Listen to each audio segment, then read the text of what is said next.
Hey guys, tonight we go back to a time before the gods you know had their thrones.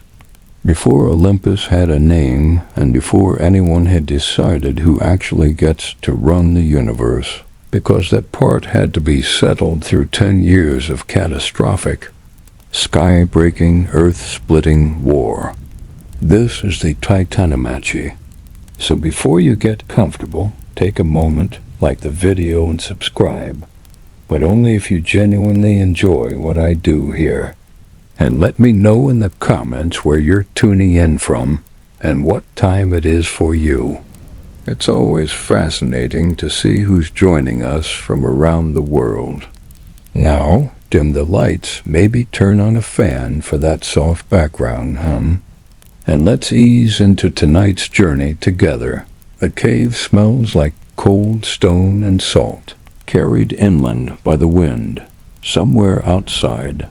Shields are clashing together in steady rhythm, a sound designed to fill the darkness and drown out anything softer, including the sound of a child who absolutely cannot afford to be heard, inside, where the firelight doesn't reach the far walls. Something is being hidden from the most powerful ruler in the world, his own son. And before this child becomes the king of every god who will ever exist, he has to survive the family that tried to make sure he never would. Here's the thing about Cronus. He came to power by overthrowing his own father, brutally, violently, with a sickle, a detail that ancient sources describe with a level of comfort modern writers would not match. And immediately after he seized the throne, before the dust had settled, before the victory feast, his own mother delivered the news. Gaia, the earth herself, the oldest living thing in existence, looked at her son and said, "A child of yours will do to you exactly what you did to your father." Now, reasonable responses to that prophecy might include self-reflection, or just trying to raise good kids, breaking the cycle, making different choices. Cronus did not do that. Instead, he developed what you might charitably call a prevention strategy, and what the rest of us would describe as completely unhinged behavior. He swallowed his children. Every single one. The moment Rhea, his wife, his queen, the mother of the Olympians, gave birth to each child, Cronus took the baby and swallowed it whole. Hestia, Demeter, Hera, Hades, Poseidon. All five. Alive, fully conscious. Alive it whole. Hestia, Demeter, Hera, Hades, Poseidon. All five. Alive, fully conscious. Suspended inside their father in some kind of divine darkness, unable to grow, unable to escape, unable to do anything at all. Five gods, trapped inside one god, who simply refused to acknowledge the problem. The original hostile takeover followed immediately by the world's worst parenting strategy. According to Hesiod's Theogony, the oldest surviving account of these events, Cronus swallowed them as each came from the womb, because he knew from the prophecy what they represented. But here's what nobody really asks about. What was it actually like in there? Think about that for a second. Hestia, goddess of the hearth, of home, of warmth, inside cold darkness. Hades, who would one day rule the dead, waiting suspended in a place worse than death.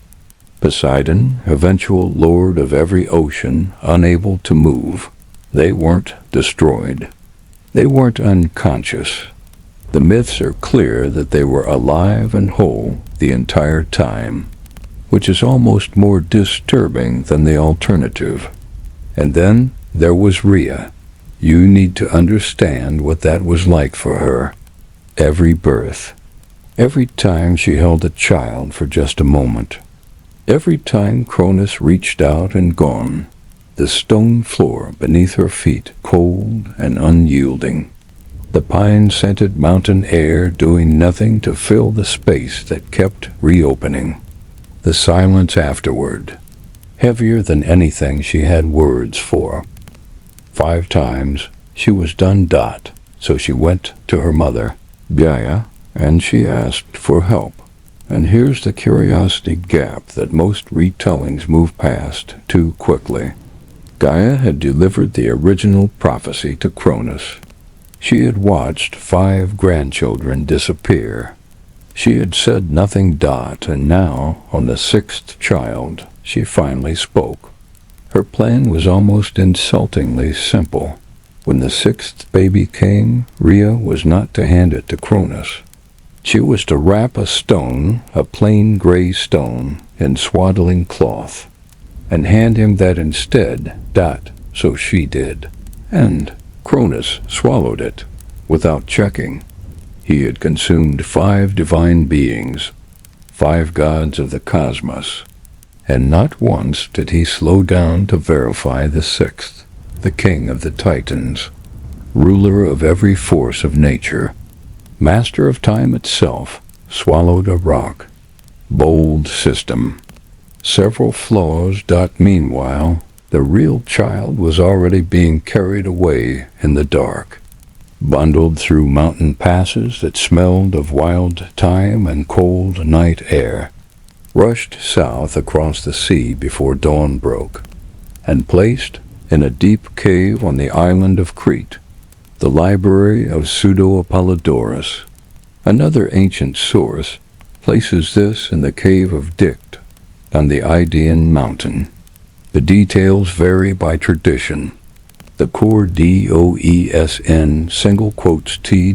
Zeus was protected by divine beings called the Quirites, warrior figures who stood guard outside the cave and clashed their bronze shields together whenever the infant cried, filling the darkness with noise and metal, so the sound wouldn't carry to Cronus. So no one would know. In some versions, a divine goat called Amalthea nursed him. Her broken horn, shattered accidentally by the child reaching for it, became the first cornucopia. Even the accidents of his childhood turned into gifts, and get this, he grew fast. Imagine being that child. The cave walls. The smell of goat's milk and sea air drifting in from the coast. The sound of shields clanging overhead like a permanent strange weather. You know nothing yet about the 5 siblings suspended inside your father. Nothing about the war coming. Nothing about what you are. But Gaia knows. She has been watching since before time had a name. And she is not done yet. Now let's talk about Gaia properly, because there is a version of this story where she is scenery, ancient earth goddess, vaguely present, not particularly active. That version is wrong. Gaia is one of the most strategically deliberate beings in all of Greek mythology. She delivered the prophecy to Cronus, setting the entire sequence in motion. She helped Rhea plan Zeus's escape. She would later guide Zeus toward the weapons that could end the war. She would eventually tip the balance of the conflict itself. She was not the ground beneath everyone's feet. She was the architect. And what she understood, what threads, through this entire story from beginning to end, is something none of the Titans ever fully grasped. Power never stays where it's put. Every ruler believes the throne is permanent.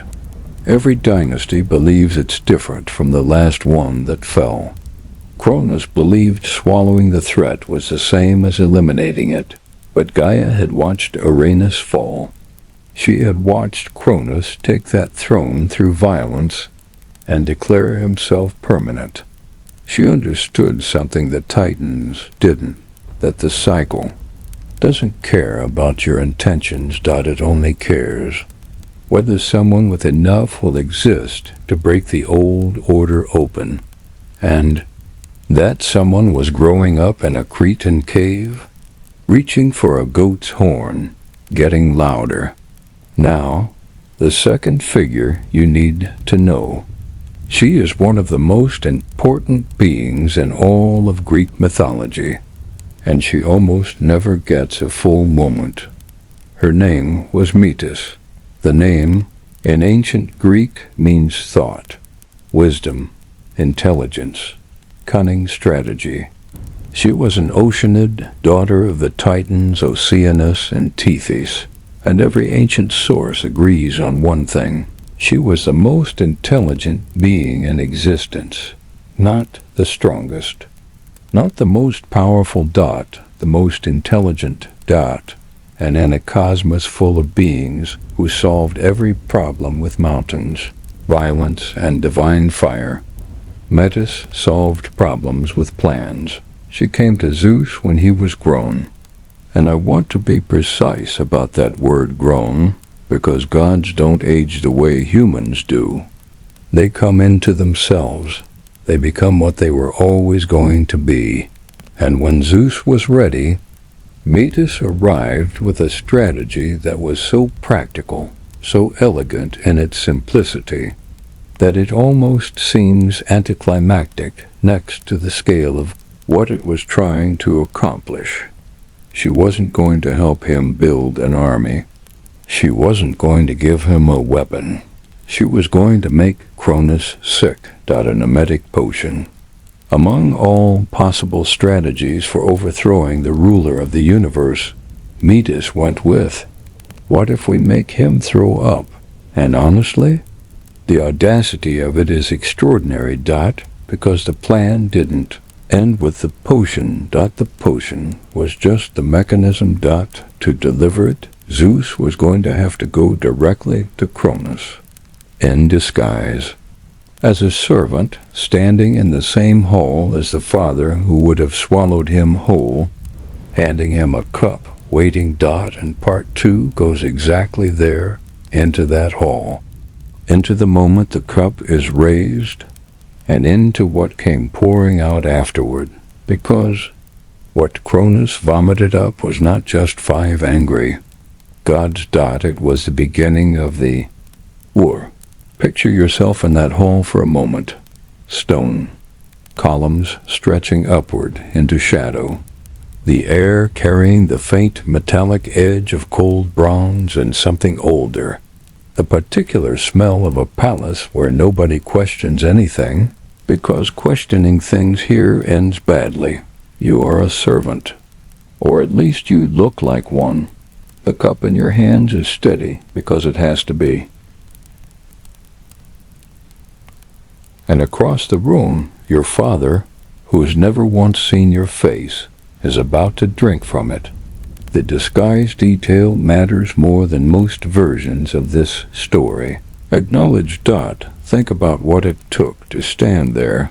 Zeus had grown up in a cave.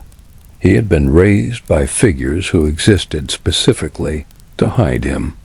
Every sound he ever made as an infant had been buried under the clash of bronze shields, and now he was walking, deliberately, calmly, directly into the court of the being he was born to overthrow.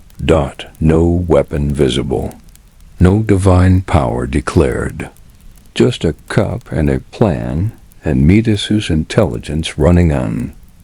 Ancient sources differ slightly on the exact composition.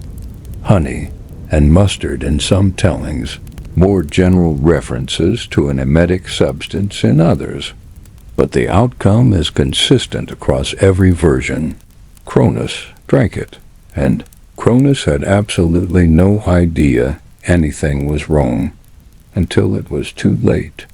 What happened next is one of the stranger images in all of Greek mythology. The ruler of the Titans, the most powerful being alive, king of a golden age, master of harvest and time, buckled. And then, one by one, the gods came back out. Poseidon first, then Hades, then Hera, Demeter, Hestia, all five, fully grown, fully divine, fully furious, and carrying what must have been the most disorienting experience in cosmological history.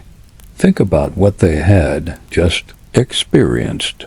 They were swallowed as infants. They emerged as adults. In between, nothing. No childhood, no development, no slow accumulation of self. One moment, darkness, suspension, the eternal hum of being trapped. Next moment, the cold marble floor of their father's hall, the sound of retching still echoing off the columns, and a young man standing there with an empty cup, looking at them like he expected exactly this.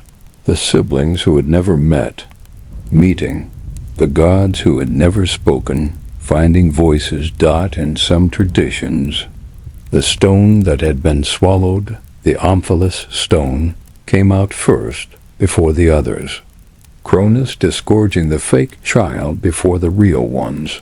The stone was later placed at Delphi, the mythological center of the world, a monument to the most successful act of misdirection in divine history. A stone that wasn't a god, that fooled a god, that changed everything. Now here's what I want you to notice about Metis in this moment, because the story tends to move past her very quickly once the plan works. She had just engineered the liberation of 5 divine beings from inside their father's stomach. She had identified the precise mechanism, the body itself as the vulnerability. She had calculated the delivery system, a disguise that bypassed every divine defense. She had trusted Zeus to execute it without deviation, and she was right on every count. That's not luck. That's not instinct. That is the most intelligent being in the cosmos doing exactly what that intelligence is built for. And the ancient sources understand this, which is why Metis becomes even more important later. Zeus doesn't just appreciate her strategy. He marries her. And then he swallows her. Not for the same reason Cronus swallowed the Olympians. The motivation here is a prophecy, again delivered by Gaia, that Metis would first bear a daughter equal to Zeus in wisdom, then a son who would overthrow the king of the gods. So Zeus did what apparently every powerful ruler in this mythology defaults to when confronted with a threat. He internalized the problem, the cycle, unbroken. Again. And yet, unlike Cronus, Zeus's act had a consequence nobody expected. Metis, still alive inside him, continued working. She forged armor. She hammered bronze inside the divine body of her husband. And the noise of that hammering gave Zeus the most extraordinary headache in mythological history, eventually so unbearable that Hephaestus, or Prometheus depending on the tradition, split his skull open with an axe, and out stepped Athena, fully grown, fully armored, the goddess of wisdom and strategic warfare, born directly from the place where wisdom had been absorbed. Metis's final plan, delivered from the inside, even swallowed. She found a way. The most underrated character in the entire Titanomachy was running it from start to finish, and she did it from places no one thought to look. But we're getting ahead of the War. Because right now, in that hall, on that cold floor, Zeus and his 5 siblings are staring at each other and at the king of the Titans, who is still reeling from what just happened to him. And here's the curiosity gap everyone overlooks. Cronus still has his court. He still has his brothers. He still has an entire generation of Titans who ruled the cosmos before Zeus was born. The emetic potion was clever. The disguise was brilliant. The siblings are free, but being free and being powerful are not the same thing. 6 young gods, fresh from imprisonment, one of whom grew up in a cave, versus the Titans, who have been running the universe for what the Greeks called the Golden Age, a time of peace, abundance, and total Titan dominance. The question isn't whether Zeus wants to fight. The question is whether he possibly can. Gaia gives him the answer, because she has been keeping track of something nobody else remembered. Down in the deepest pit, beneath the earth, below the roots of the mountains, below the oceans, below the place where even darkness has a floor, something was imprisoned. 2 categories of beings that Uranus, Zeus's grandfather, had locked away long before Cronus ever swallowed a single child. The first, the Cyclopes, not the Cyclops of the Odyssey, not the cave-dwelling, sheep-tending, one-eyed shepherd that Homer made famous. These were something entirely different. The Cyclopes of the Theogony were primordial, divine, craftsmen. Brontes, whose name means thunder, stirrups, lightning, Arges, brightness, 3 beings of cosmic creative power, each with a single enormous eye in the center of their foreheads, not because they were primitive or monstrous, but because that eye saw differently. It saw the potential inside materials, the weapon waiting inside the ore, the storm contained inside a charged sky. Irenaeus had thrown them into Tartarus because he feared what they could make. Cronus had kept them there because he feared the same thing. And Gaia told Zeus where to find the key. The smell of Tartarus, if you try to imagine it, would hit first. Sulfur and wet stone and something beyond age, beyond decay. The kind of cold that isn't temperature, but absence. And in that place, 3 beings who had been imprisoned since before the sky and the earth separated, who had felt time accumulate around them like sediment, looked up at the young king of the Olympians and agreed to help. Because here's the thing about the Cyclopes that changes how you read everything that comes. Next, they didn't just agree out of gratitude. They agreed because they had been waiting to make these things.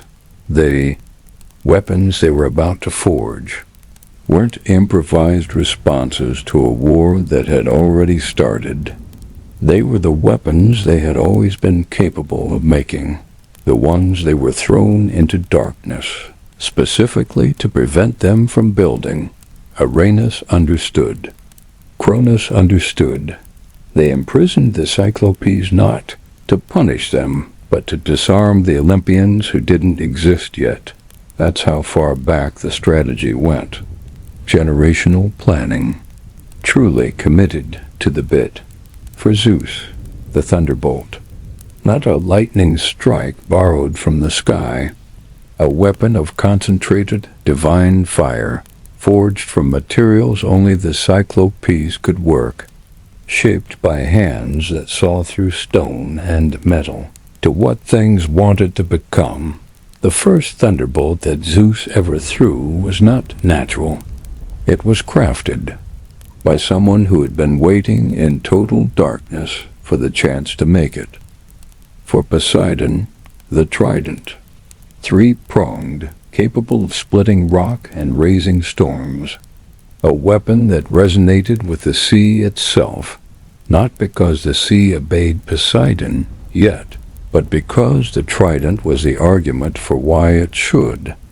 For Hades, the helmet of darkness, the Kene, a cap of invisibility that made the wearer simply not there, not hidden, not disguised, absent from perception entirely. Think about what that means in a war. The god of the dead, wearing the helmet of the dead, walking through the battle completely undetected. 3 weapons, 3 siblings, 3 gifts from beings who had been waiting in the dark for longer than the war had been coming. And now the Olympians were armed, but they were still outnumbered. Because the Titans, Cronus and his generation, had numbers, experience, and the high ground. Mount Othrys, their stronghold rising in the south, a place built over ages of unchallenged rule. The Olympians took Mount Olympus in the north, not yet the seat of the gods, not yet anything more than a position, a mountain chosen because it was high enough to fight from, and from those 2 peaks the war began. Ancient sources are consistent on one thing about the early years of the Titanomachy. Neither side won. 10 years of divine war, the kind of conflict where weapons leveled mountains and the impact of Titan against Titan sent shockwaves through the earth that the ancient Greeks understood as earthquakes, volcanic eruptions, the fundamental instability of ground that had once been still. Neither side could break the other. The Olympians had the weapons. The Titans had the age, and it might have stayed that way, a war without resolution, a cosmos split permanently between 2 divine generations, except Gaia spoke again. She told Zeus the same thing she had told Cronus all those ages ago, that power required allies he hadn't freed yet. Not the Cyclopes this time, something worse. Something Uranus had feared so intensely, had locked away so completely, that even the Titans never touched the door. The 100-handed ones. And the moment Zeus crosses that threshold, the moment those doors open, the war stops being a stalemate. It stops being a war at all. It becomes something the earth had never felt before and would never feel again, because Part 2 brought us weapons. But what's waiting in Part 3 is the force that finally ends this, in a battle so catastrophic, so absolute, that even the gods who survived it never fully described what it looked like, only what it felt like. And that feeling, according to every ancient source, was like the universe forgetting, for 10 terrifying seconds, that it was supposed to hold together. Before we talk about what Cronus lost, let's talk about what he actually had, because that part gets compressed. Most retellings treat Cronus as a villain from the first frame. Monstrous father, paranoid king, inevitable obstacle, and sure, the swallowing thing is hard to rehabilitate. But the Greeks who told these stories did not describe Cronus as a monster. They described him as the king of a golden age. Think about what that meant. Under Cronus, the ancient sources say humanity lived without labor. The earth gave freely. Harvests arrived without sowing. Nobody grew old. Nobody went hungry. Nobody fought wars because there was nothing worth fighting over. The world simply provided, the way a good parent provides without being asked. Hesiod calls it the first age of humanity, the time before bronze, before iron, before the long, slow descent toward the world that needed God's at all. Peace, abundance, and an order that appeared from the outside, from the inside, like it might simply go on forever. That's the kingdom Cronus built. And it was built on a lie, not a complicated lie, not a philosophical one, a simple, specific, deeply personal lie, the kind that grows heavier every single year. 5 children were not dead. 5 gods were not gone. They were suspended, alive, whole, furious, inside the very body of the king who had made the golden age possible. The abundance was real. The peace was real. The prosperity was real. And underneath all of it, pressing upward from inside the one place no one looked, 5 divine beings were waiting. Here's what I want you to understand about Cronus as a character, because it changes how you read everything that comes next. He wasn't stupid. He knew the prophecy. He had heard it directly from Gaia, his own mother, in the moment he took power from Uranus. A child of yours will do to you what you did to your father. He spent his entire reign trying to prevent that sentence. And here's the terrible intelligence of what he did. His solution worked. Technically, a swallowed god cannot overthrow you. A god with no childhood, no allies, no weapons, no knowledge of the world cannot build an army. The strategy was logically coherent. It addressed the actual threat. The problem was that it generated a second threat, that the first strategy couldn't touch. Rhea. Need to sit with what Rhea experienced for a moment. The stone floor of a divine palace, cold and smooth under her feet, the weight of each infant in her arms, brief, real, warm, and then the reach of her husband's hand and the weight gone, replaced by a silence that the entire golden age couldn't fill. 5 times. Ancient sources are quiet about what Rhea felt. They don't dwell on it. They move quickly to the plan, the cave, the stone.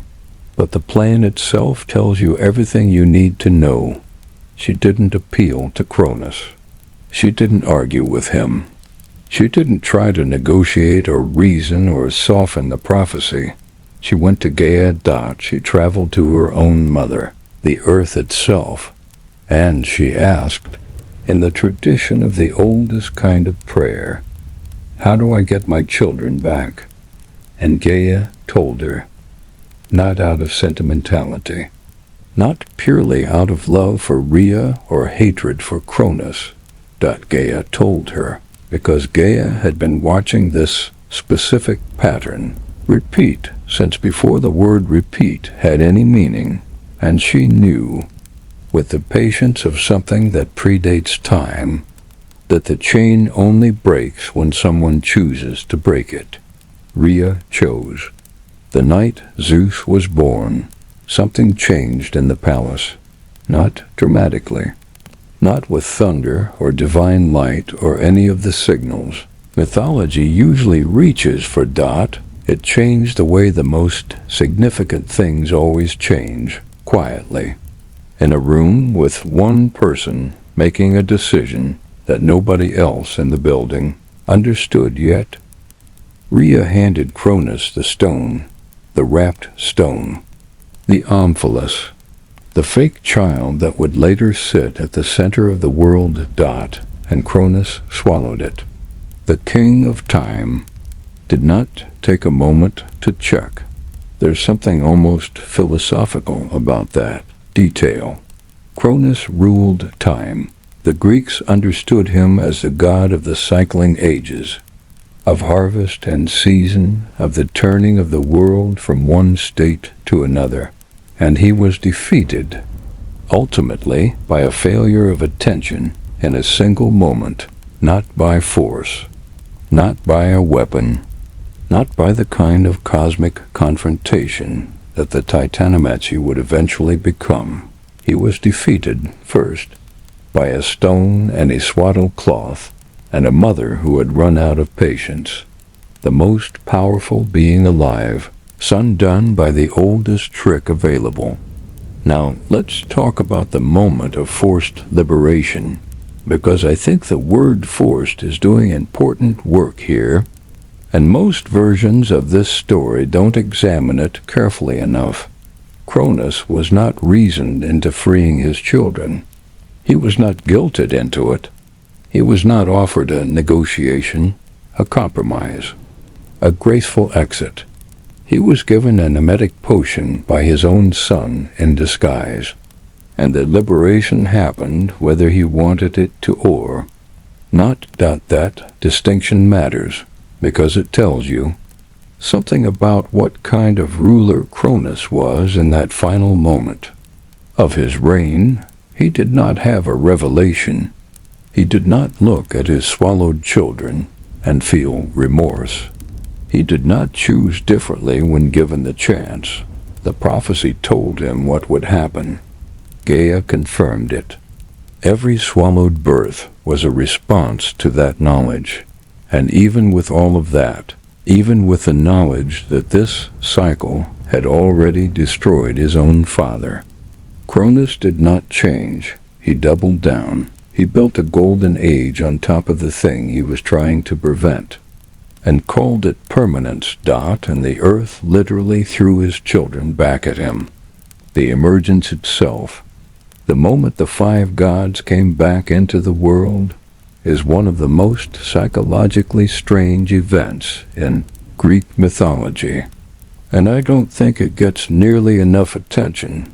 Hestia came first in some traditions. The oldest of the siblings, swallowed first, returned last when the order is reversed.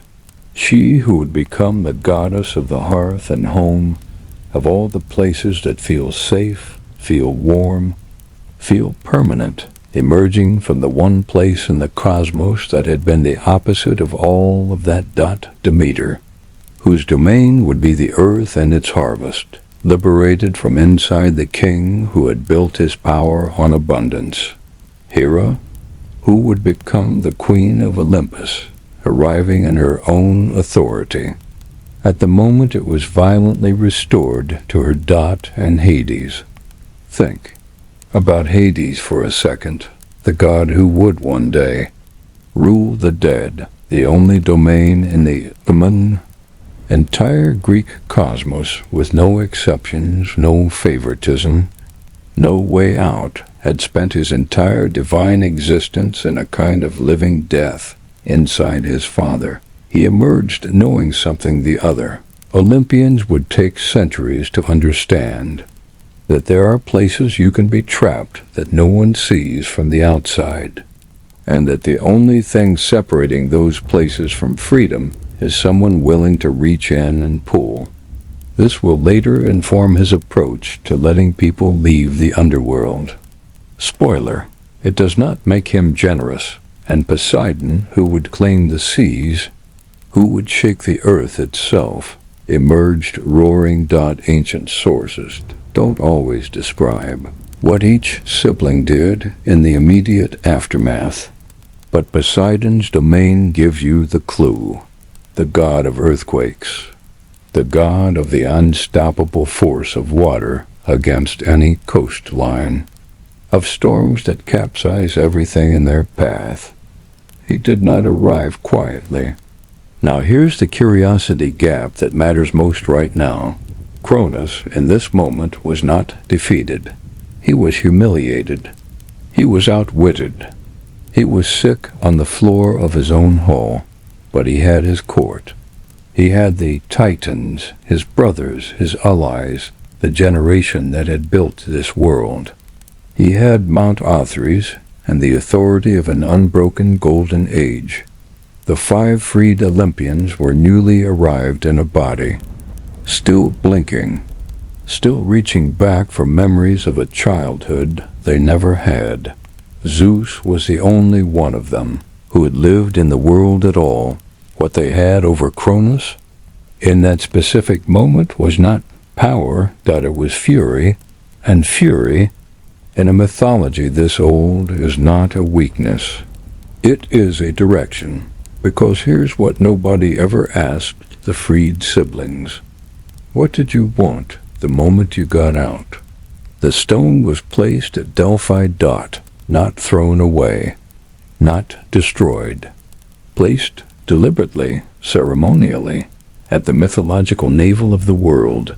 The Greeks called it the omphalos, the center, a plain gray stone wrapped once in cloth that fooled the king of the Titans, that let a god grow up in secret.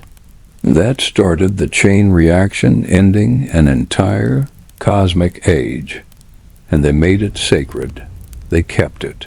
They put it at the center of the oracle that would, for centuries, advise every king and general and desperate human being who made the journey, in a voice they attributed to Apollo, god of prophecy, son of Zeus. Think about that circle.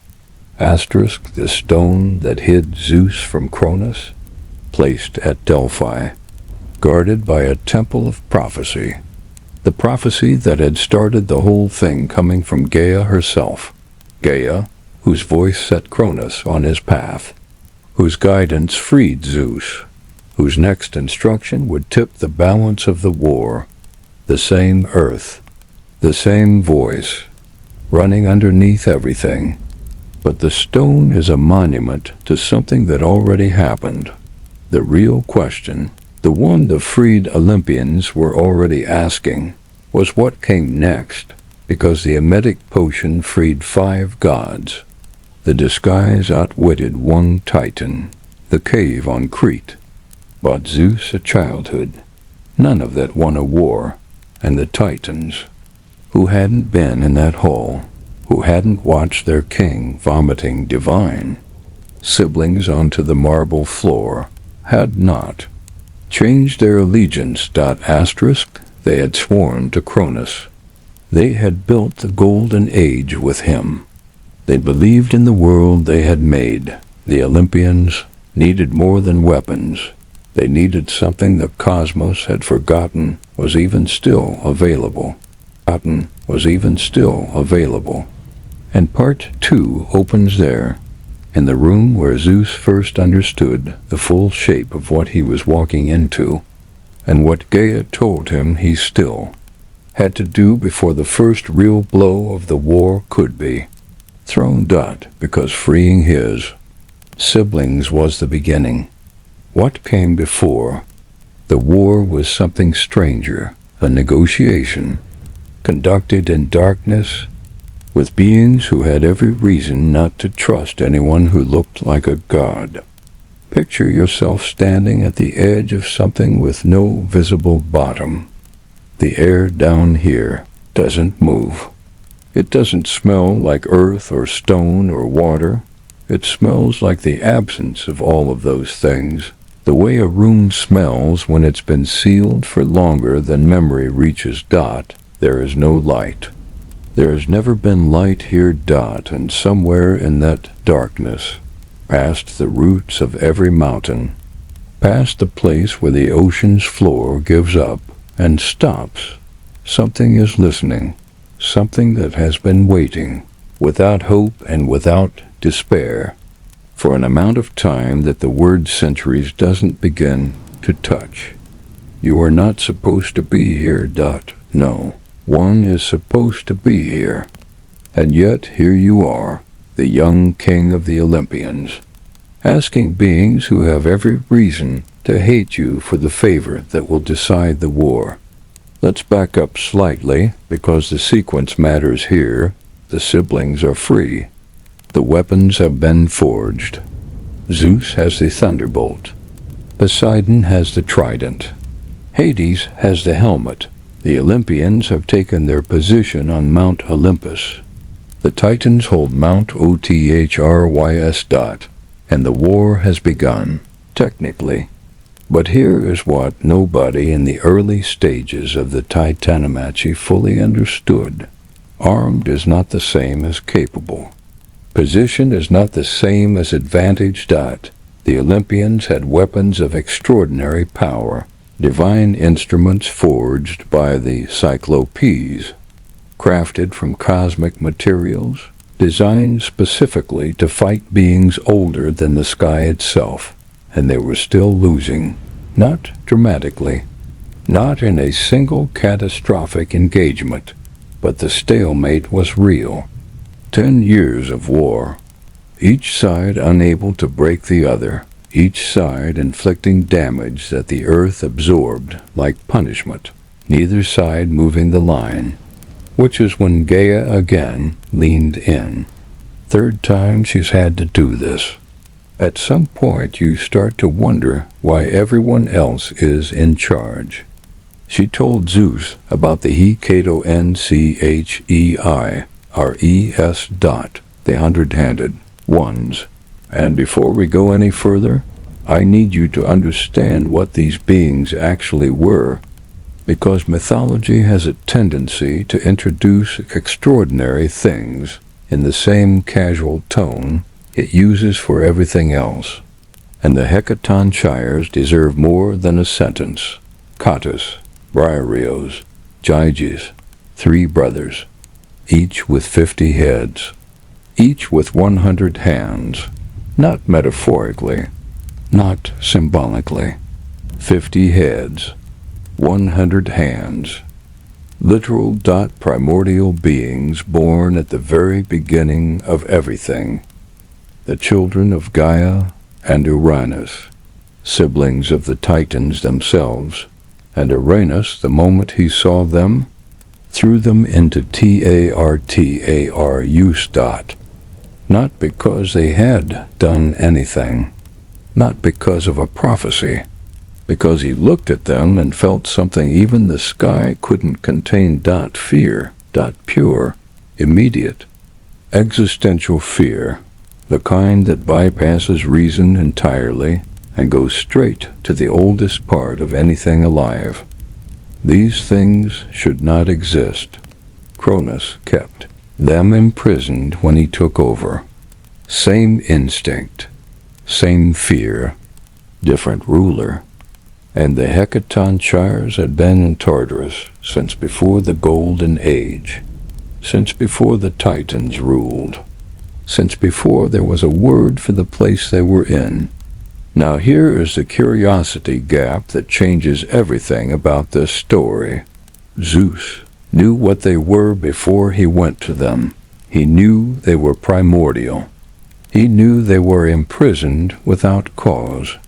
He knew that every ruler who had seen them had immediately made the same choice. Lock them away, pretend they don't exist, and hope the problem resolves itself in total darkness. He went anyway. And the question is, how do you even begin that conversation? You are a young god. You have existed for a fraction of the time these beings have been sealed in darkness. You are asking them to fight for you, to pick a side in a war between generations of gods, when every god they have ever encountered has done nothing but imprison them. What do you say? Ancient sources differ on the precise details of the encounter, but the Theogony gives us something important. Zeus brought nectar and ambrosia, the food and drink of the gods, things the Hekatonchires had never tasted, things they had no reason to believe anyone would ever offer them. And Zeus sat with them and Tartarus, in the dark, in the cold that isn't temperature but absence, and he told them the truth, not a negotiation, not a transaction dressed up as generosity. He told them what Gaia had told him, that they had been imprisoned unjustly, that the ones who imprisoned them were the ones he was fighting. That victory was not guaranteed, and the war was genuinely uncertain. And then he asked, I want to sit with that for a second, because in a mythology full of gods who command, demand, threaten, and decree, the moment Zeus asks the Hekatonchires are surprisingly human. He needed them. He knew he needed them, and he said so. Loki, one of the most politically intelligent things he ever did, and he did it before he had a throne, before he had a court, before he had anything except the war and the weapons and the knowledge that the weapons weren't enough. The Hecatonchires said yes, and honestly, the audacity of imagining that moment, three beings who had sat in total darkness, who had felt centuries accumulate around them like stone, hearing a young god say, "I need you. Will you come?" And standing up, all three of them, 150 heads rising in the dark, 300 arms unfolding for the first time in ages. Now, let's talk about what Gaia understood, because her guidance here is not just strategic. It's something older. She had watched Uranus throw these beings away. She had felt them land. She was the Earth, and Tartarus is inside the Earth, deeper than roots, deeper than stone, a wound that the world carries without bleeding. She had been carrying the Hecatonchires inside herself.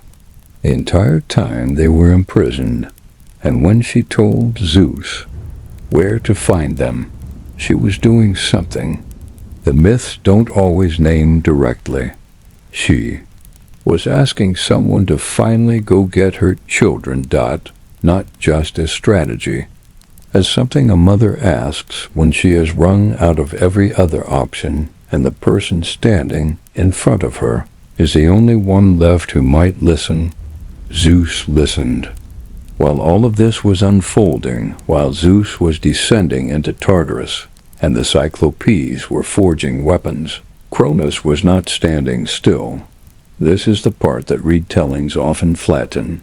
Cronus had allies, real ones, titans who had fought alongside him, who had lived through the golden age with him, who had built that world with their own hands, and had every reason to defend it. Hyperion, god of heavenly light. Iapetus, from whose line Prometheus would eventually descend. Oceanus, whose vast rivers encircled the world, though notably Oceanus stayed neutral. An interesting choice. Some titans chose the Olympians.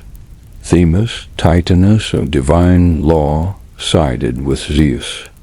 Prometheus, yes, that Prometheus fought with the Olympians, guided by his gift of foresight, which apparently showed him who was going to win. Nothing says principled loyalty quite like knowing the outcome in advance, but most Titans stood with Cronus, because the golden age was theirs, because what the Olympians were proposing, however you dressed it up, was the end of the world they had made.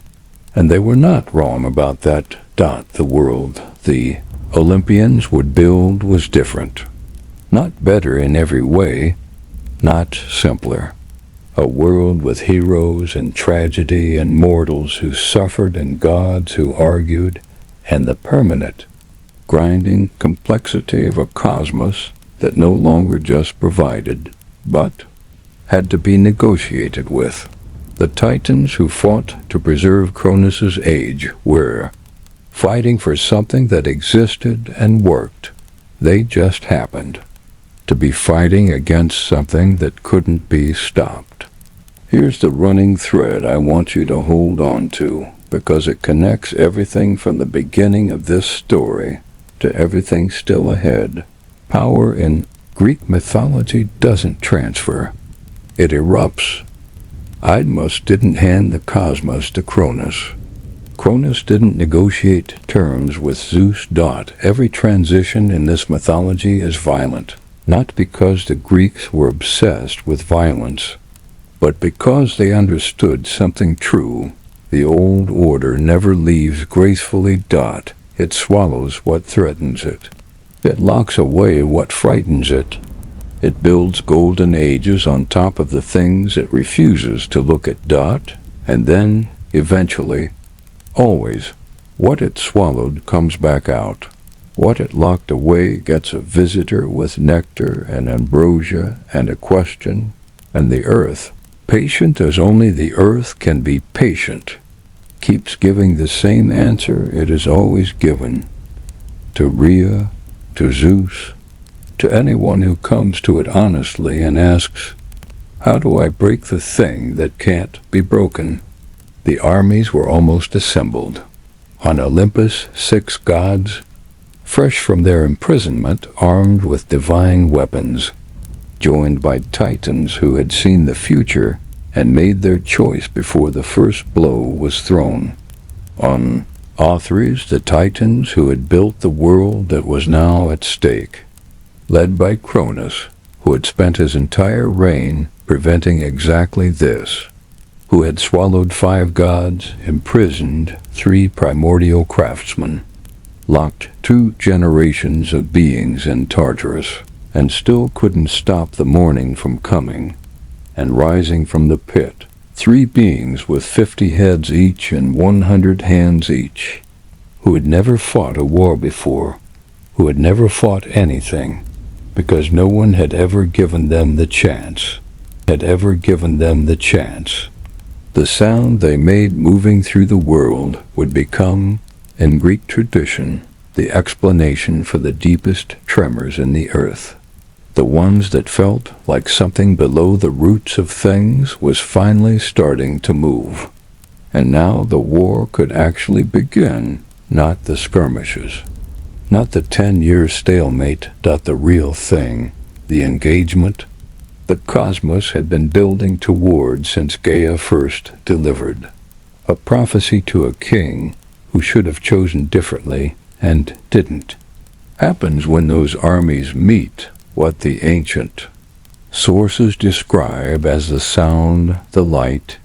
The scale of it is something the War of the Titans had 10 years to prepare for and still wasn't ready for, because one of those armies had Cautus, Briareos, and Gyges, and those 3 had 300 arms between them, each one capable of lifting a mountain dot, and they had been waiting to use them for longer than the mountains had existed. That's where we're going next. You feel it before. You hear it, a vibration moving through the soles of your feet, up through stone, up through bone, the kind of tremor that your body registers as warning before your mind has a word for what's coming. The sky above, Mount Olympus, is wrong. The color is wrong. The pressure in the air is wrong, dense, electric, carrying the specific charge of something divine that is past the point of restraint. Across the valley, Mount Othrys answers, not with light, with weight. The mountain itself seeming to lean forward, the way a being leans forward when it has decided there is nothing left worth holding back. 2 armies, 2 ages of the cosmos, and the space between them closing. Before we talk about the war itself, I want to do something that ancient sources almost never do. I want to talk about what the world looked like before it started, not the golden age in its full abundance. That version already had cracks in it by the time Rhea reached. Gaia with her plan. I mean the world in those final years before the armies formed. The world that knew something was coming and had no way to prepare. The Greeks understood the Titanomachi not just as a divine conflict, but as the event that shaped the physical world they lived in. Mountains were where they were because of this war. The depths of the sea came from this war. The particular violence of storms, earthquakes, volcanic eruptions, all of it traced back to a conflict that rearranged the earth the way a collision rearranges metal, which means the world you are standing in right now, every ridge line, Every valley, every place where the ground suddenly drops away, is partially the scar tissue of something that happened before humanity had a name for itself. That's the scale we're working with. Ancient sources, primarily Hesiod's Theogony, our oldest and most detailed account, spend more time on the Titanomachy than on almost any other event in cosmological history. And the way Hesiod describes the build-up is worth paying attention to. He doesn't begin with the first clash of armies. He begins with positions. The Olympians held Mount Olympus. The Titans held Mount Othrys. 2 peaks, 2 generations. A valley between them that the earth had not yet decided the shape of dot, and for 10 years, neither side broke the other. 10 years of cosmic stalemate. The original forever war. Now, the number 10 here is almost certainly symbolic rather than literal. The Greeks used 10 the way we use the phrase "a really long time" as a marker of duration sufficient to establish that this was not resolved quickly, that the cost was not small, that whatever happened here was not clean. But even symbolically, 10 years communicates something important. Neither side was winning, and that tells you something about the Titans that gets lost when you frame this story as inevitable Olympian triumph. The Titans were not a pushover. They were not an aging regime stumbling toward its own replacement. They were the beings who built the first stable order of the cosmos, who raised the world from chaos into something that could sustain a golden age, who had operated without challenge for longer than the war had been running. They fought. They fought hard enough that the most powerful weapons in existence, Thunderbolt, Trident, the helmet of invisibility, could not close the gap.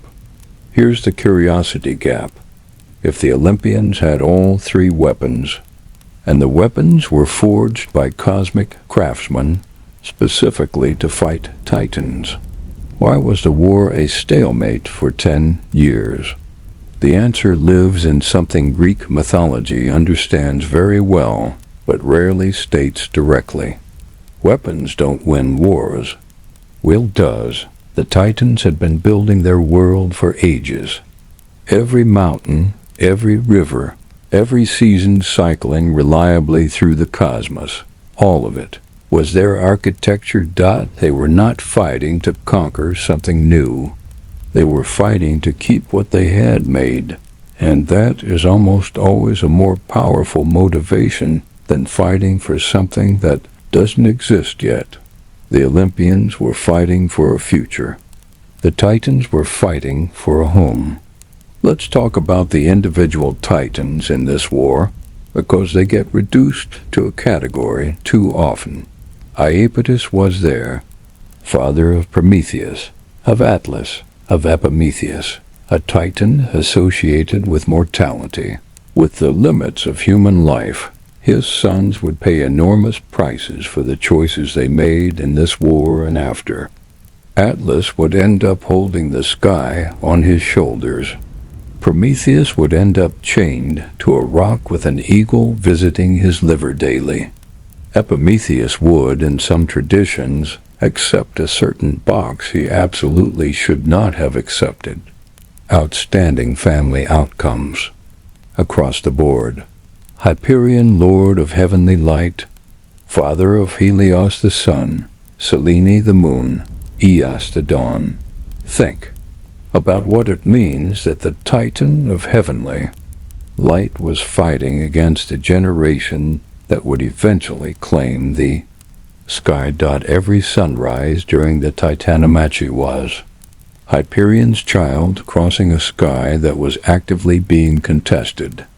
The sun rising over a war between the beings who made it and the beings who would inherit. At that image, the sun moving faithfully above a battlefield that was deciding the sun's own future, is genuinely one of the most quietly devastating things in Greek mythology. Oceanus stayed neutral, the titan of the great encircling river, the waters that surrounded the entire flat disk of the ancient Greek world, watched from a distance and did not commit. Ancient sources don't explain why exactly, but the implication is consistent. Oceanus saw enough of both sides to decide that surviving was worth more than winning. Which tracks, honestly. The ocean is still there. Most of the others are in Tartarus. Now, the early engagements. Before the Hecaton Shires joined the war, before the decisive final push, there were 10 years of fighting that the earth absorbed like punishment. What did that actually look like? Hesiod's description is one of the most extraordinary passages in ancient Greek literature, and I want to give it the weight it deserves. He describes the war in terms of the physical world, the sea boiling and groaning, the earth shaking from its foundations, the sky resonating with the force of divine impact, the trembling reaching down to Tartarus itself, when a titan struck the earth or sea or sky with full divine force. These were not human-scale impacts. Picture something like a thunderclap that doesn't stop, that builds, that you feel in your chest before it reaches your ears, and when it reaches your ears, it's already past the point your ears were built. For that's one exchange, one moment of two divine beings, making contact in open battle. Now multiply that across 10 years, across dozens of beings, across every mountain range, every ocean trench, every place on earth where the ground suddenly drops or rises for no obvious geological reason. The world you live in is the aftermath. Let's talk about Zeus specifically, because his role in the early war is more complicated than the eventual image of triumphant Sky King suggests. He was the youngest of the Olympians, the only one who had lived a life, who had a childhood, however hidden, however strange. The others had emerged from Cronus's body as fully formed divine adults with enormous power and zero experience of the world.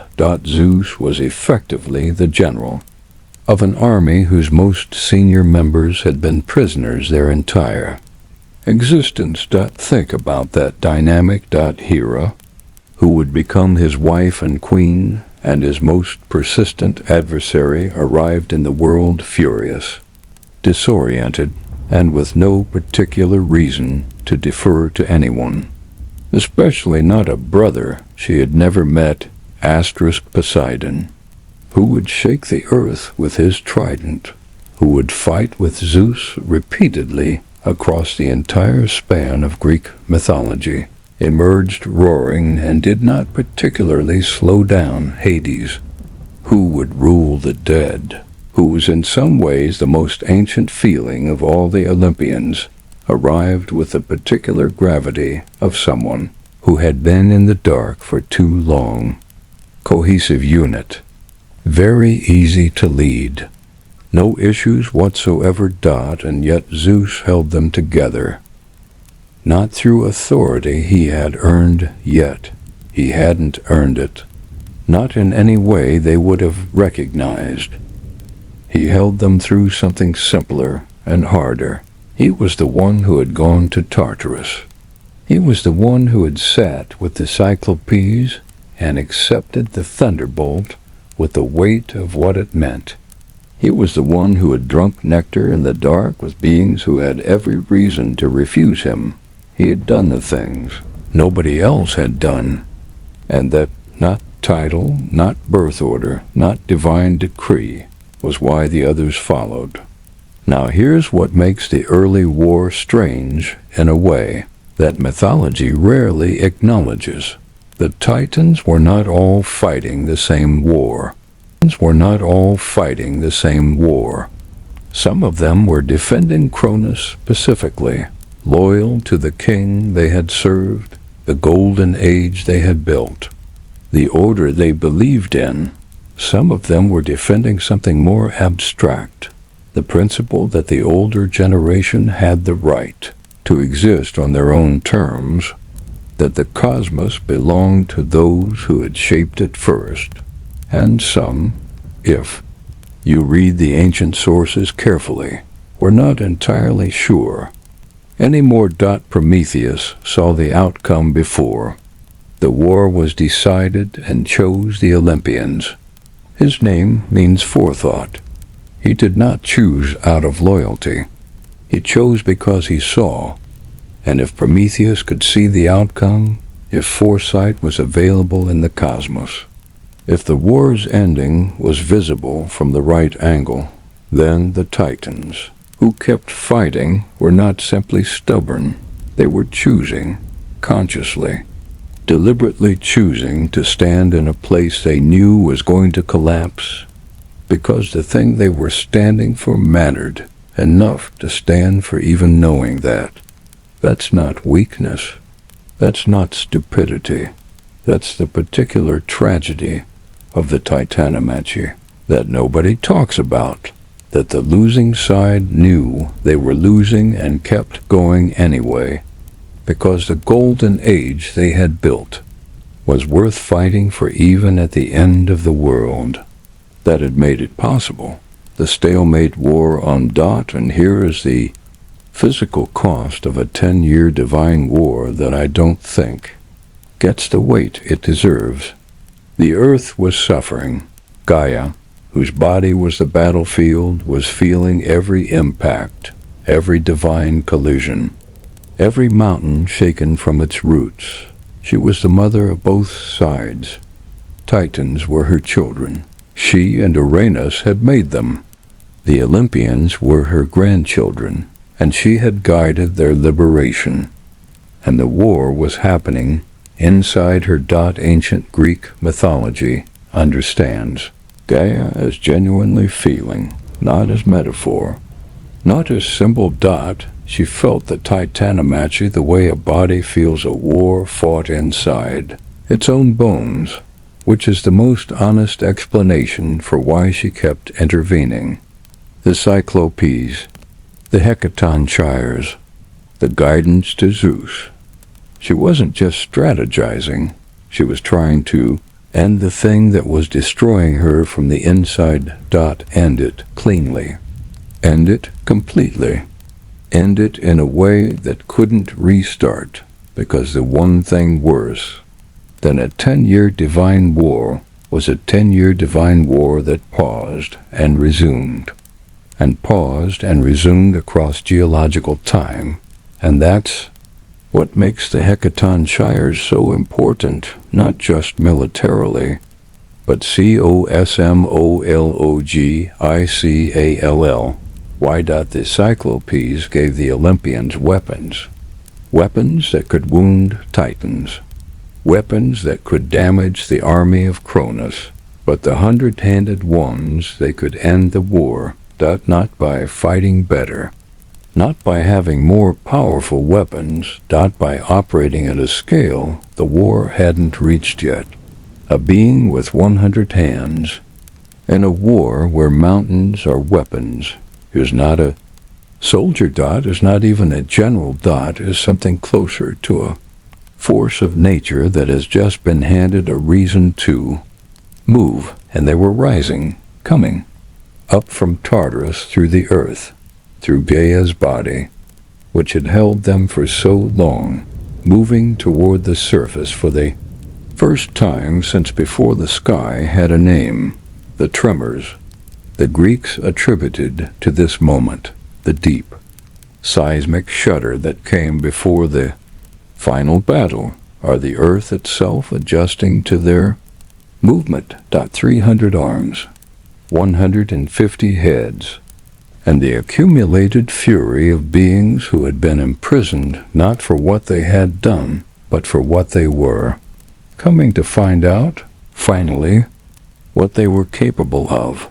The war had been running for 10 years. It had 3 days left, but those 3 days, those final days when the Hecatonchires hit the battlefield, would leave marks in the earth that humans would still be standing on thousands of years later, wondering what could possibly have moved the ground like that. Part 2 goes into the battle itself, and I'll warn you, Hesiod does not understate it. Here is what a divine war actually sounds like.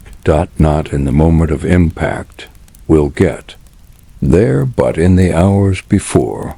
The particular silence of 2 armies waiting, not the silence of emptiness, the silence of compression, every divine being on both sides drawing something inward, pulling force toward center.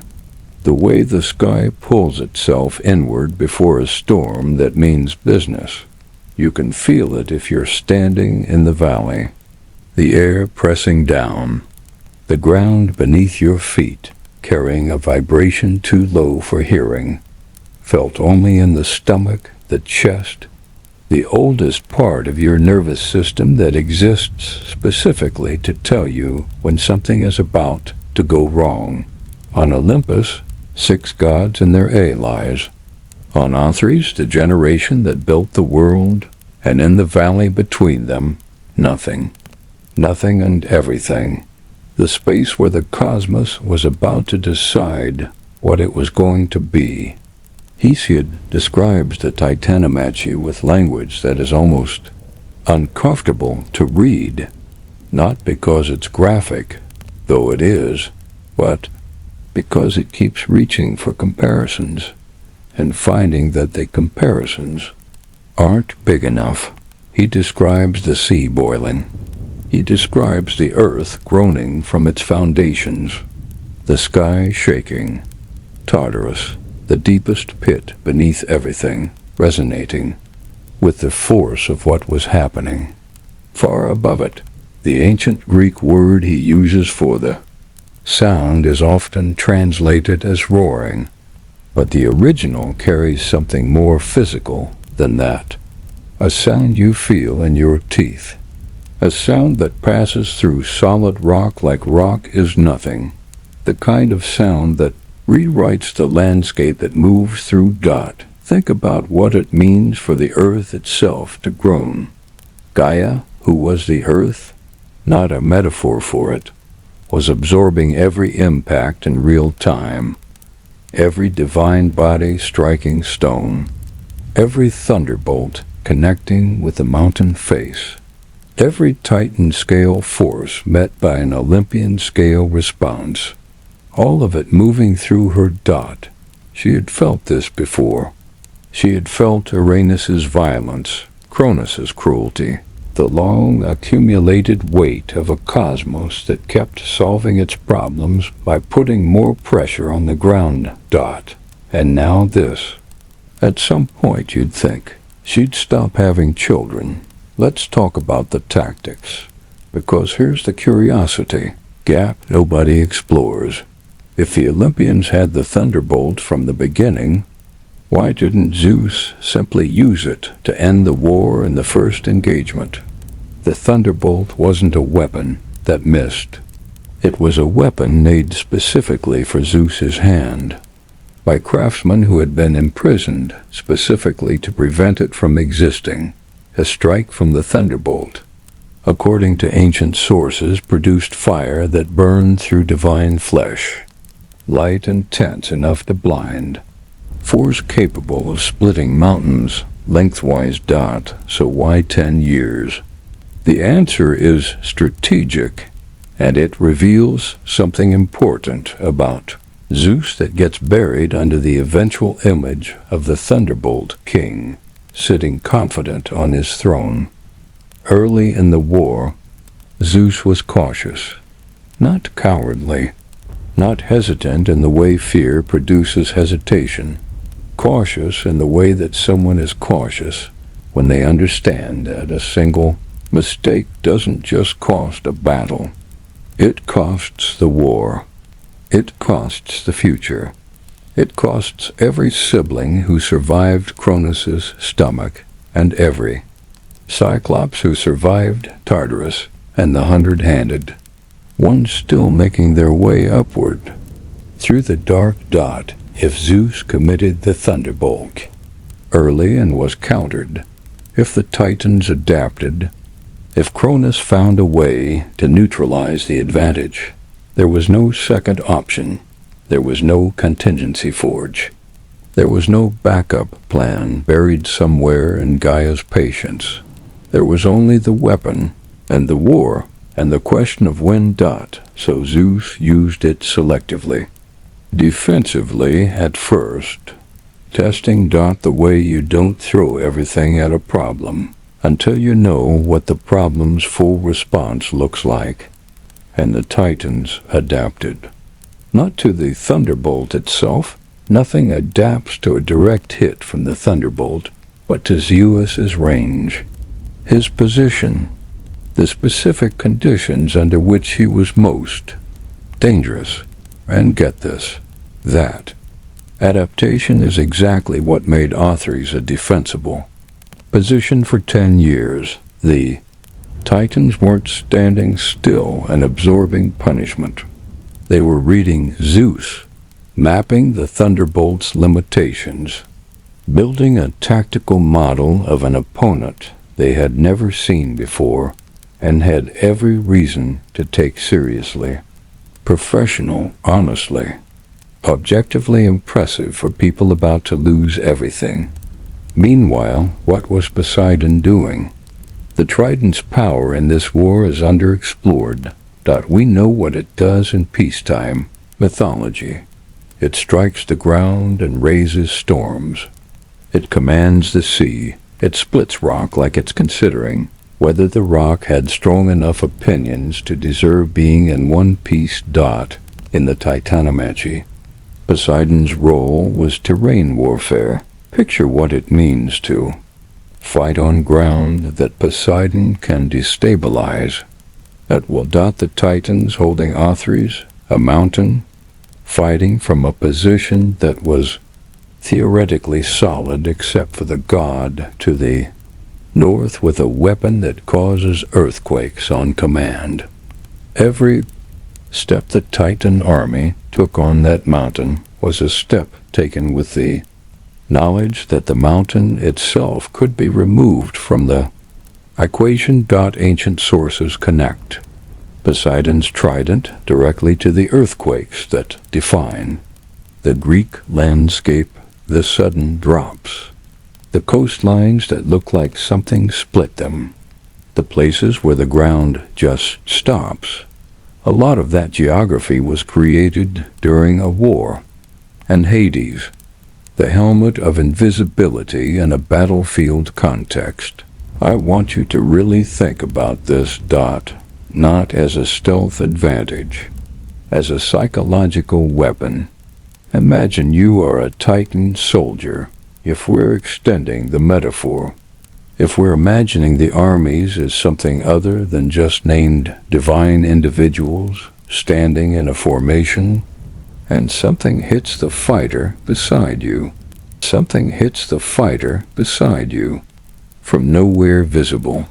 No arc, no warning, no direction you can defend against. The god of the dead is somewhere on this battlefield. You cannot see him. You cannot hear him. You cannot know from which direction he will arrive. You only know he is there.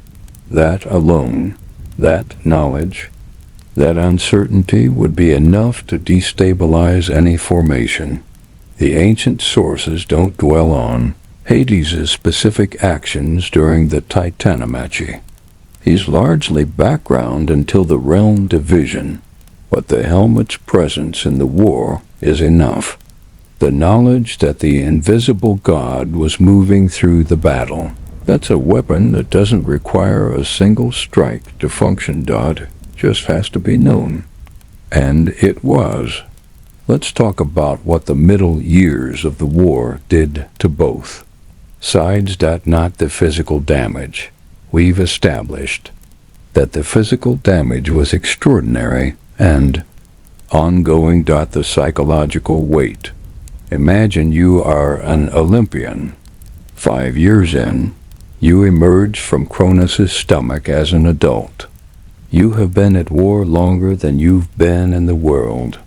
Everything you know about existing in the cosmos, every piece of knowledge, every reference point has been acquired in the context of combat. The smell of the world for you is lightning and stone dust, and the particular burned metal odor that the thunderbolt leaves on the air.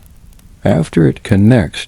You have never sat at a table in peace. You have never attended a festival. You have never had a single conversation that wasn't at least partially about the war that defined every morning you woke up for. That's not trivial, even for beings who don't age, who aren't wearing down physically the way mortals wear down. There is something that accumulates, a weight that the word tired doesn't cover, a kind of knowing that deepens every year that this is what existing is, this specific thing, still going. And on the Titan side, something different, but equally heavy. They were defending something that was getting harder to see. The golden age they were fighting for was becoming, year by year, less a lived reality and more a memory, and then an idea, and then a principle. What are we defending exactly? The world before the war, the world that no longer exists. Because the war exists, the thing they were fighting to protect had already been damaged beyond restoration by the act of fighting to protect it. That's the trap at the center of every defensive war, and the Titans were caught in it for a decade, fighting to preserve a peace that the fighting was destroying. No notes, no notes. Here is where the physical scale of the war becomes impossible to fully convey, and where I want to try anyway, because Hesiod tried, and the attempt matters. He describes the moment the Olympians, fully committed as something the sky itself couldn't contain. Zeus, no longer conserving the thunderbolt, no longer tactical, no longer patient, Zeus unleashing. Hesiod uses language that modern readers often interpret as poetic exaggeration, the sea burning, the earth cracking, the very edge of chaos threatening to reopen. I don't think he was exaggerating. I think he was a human being trying to describe something that the human sensorium was not built to process, and reaching for the only vocabulary available, the largest things he knew. When Zeus threw the thunderbolt without restraint, it didn't just strike a target. It produced heat that Hesiod compares to the sun boiling off the sea. It produced light that he says reached down into Tartarus, into the bottomless dark, and illuminated it. Think about that. The deepest pit in existence, so deep that a dropped anvil would fall for. 9 days before hitting bottom, lit up from above. Not by the sun, by a weapon made by 3 beings with the name of thunder built into them, given to a god who had been hidden in a cave since birth, and released finally on a war 10 years in the making. The sea boiling deserves its own moment. Tethys and Oceanus, Titans, parents of many rivers, watched the ocean above their domain become something else during this war. The salt spray smell of the sea during a storm, What Hesiod describes is different. The ocean not churning under weather, but under divine force, heat moving through water, not from above, but from the battle itself, the force of divine bodies hitting divine bodies, creating energy that displaced into every surrounding element, including the sea. Sailors in the ancient world understood the ocean as moody, dangerous, alive. They poured offerings into it. They prayed to it before they left harbor. They understood something their mythology confirmed. The sea remembered. It carried the memory of what had been done inside it, and near it, and to it. The particular violence of the Titanomachy, the way it moved through water, through rock, through sky, was the reason. Not metaphor. Memory. Now. Here's what the war's middle years produced that nobody saw coming. Doubt. Not. On the Olympian side, Zeus was too committed, too convinced, too much his mother's act of love and his grandmother's long plan to feel doubt in the way that stops movement. Doubt on the edge among the Titans who were not Cronus, who had not personally made the prophecy response choice, who had simply been the generation that was when the generation that came next arrived. Ancient sources are careful about this. They don't describe mass defection. They describe stillness, certain Titans who simply stopped engaging fully, who went through the motions of the war without the urgency of the war's opening years.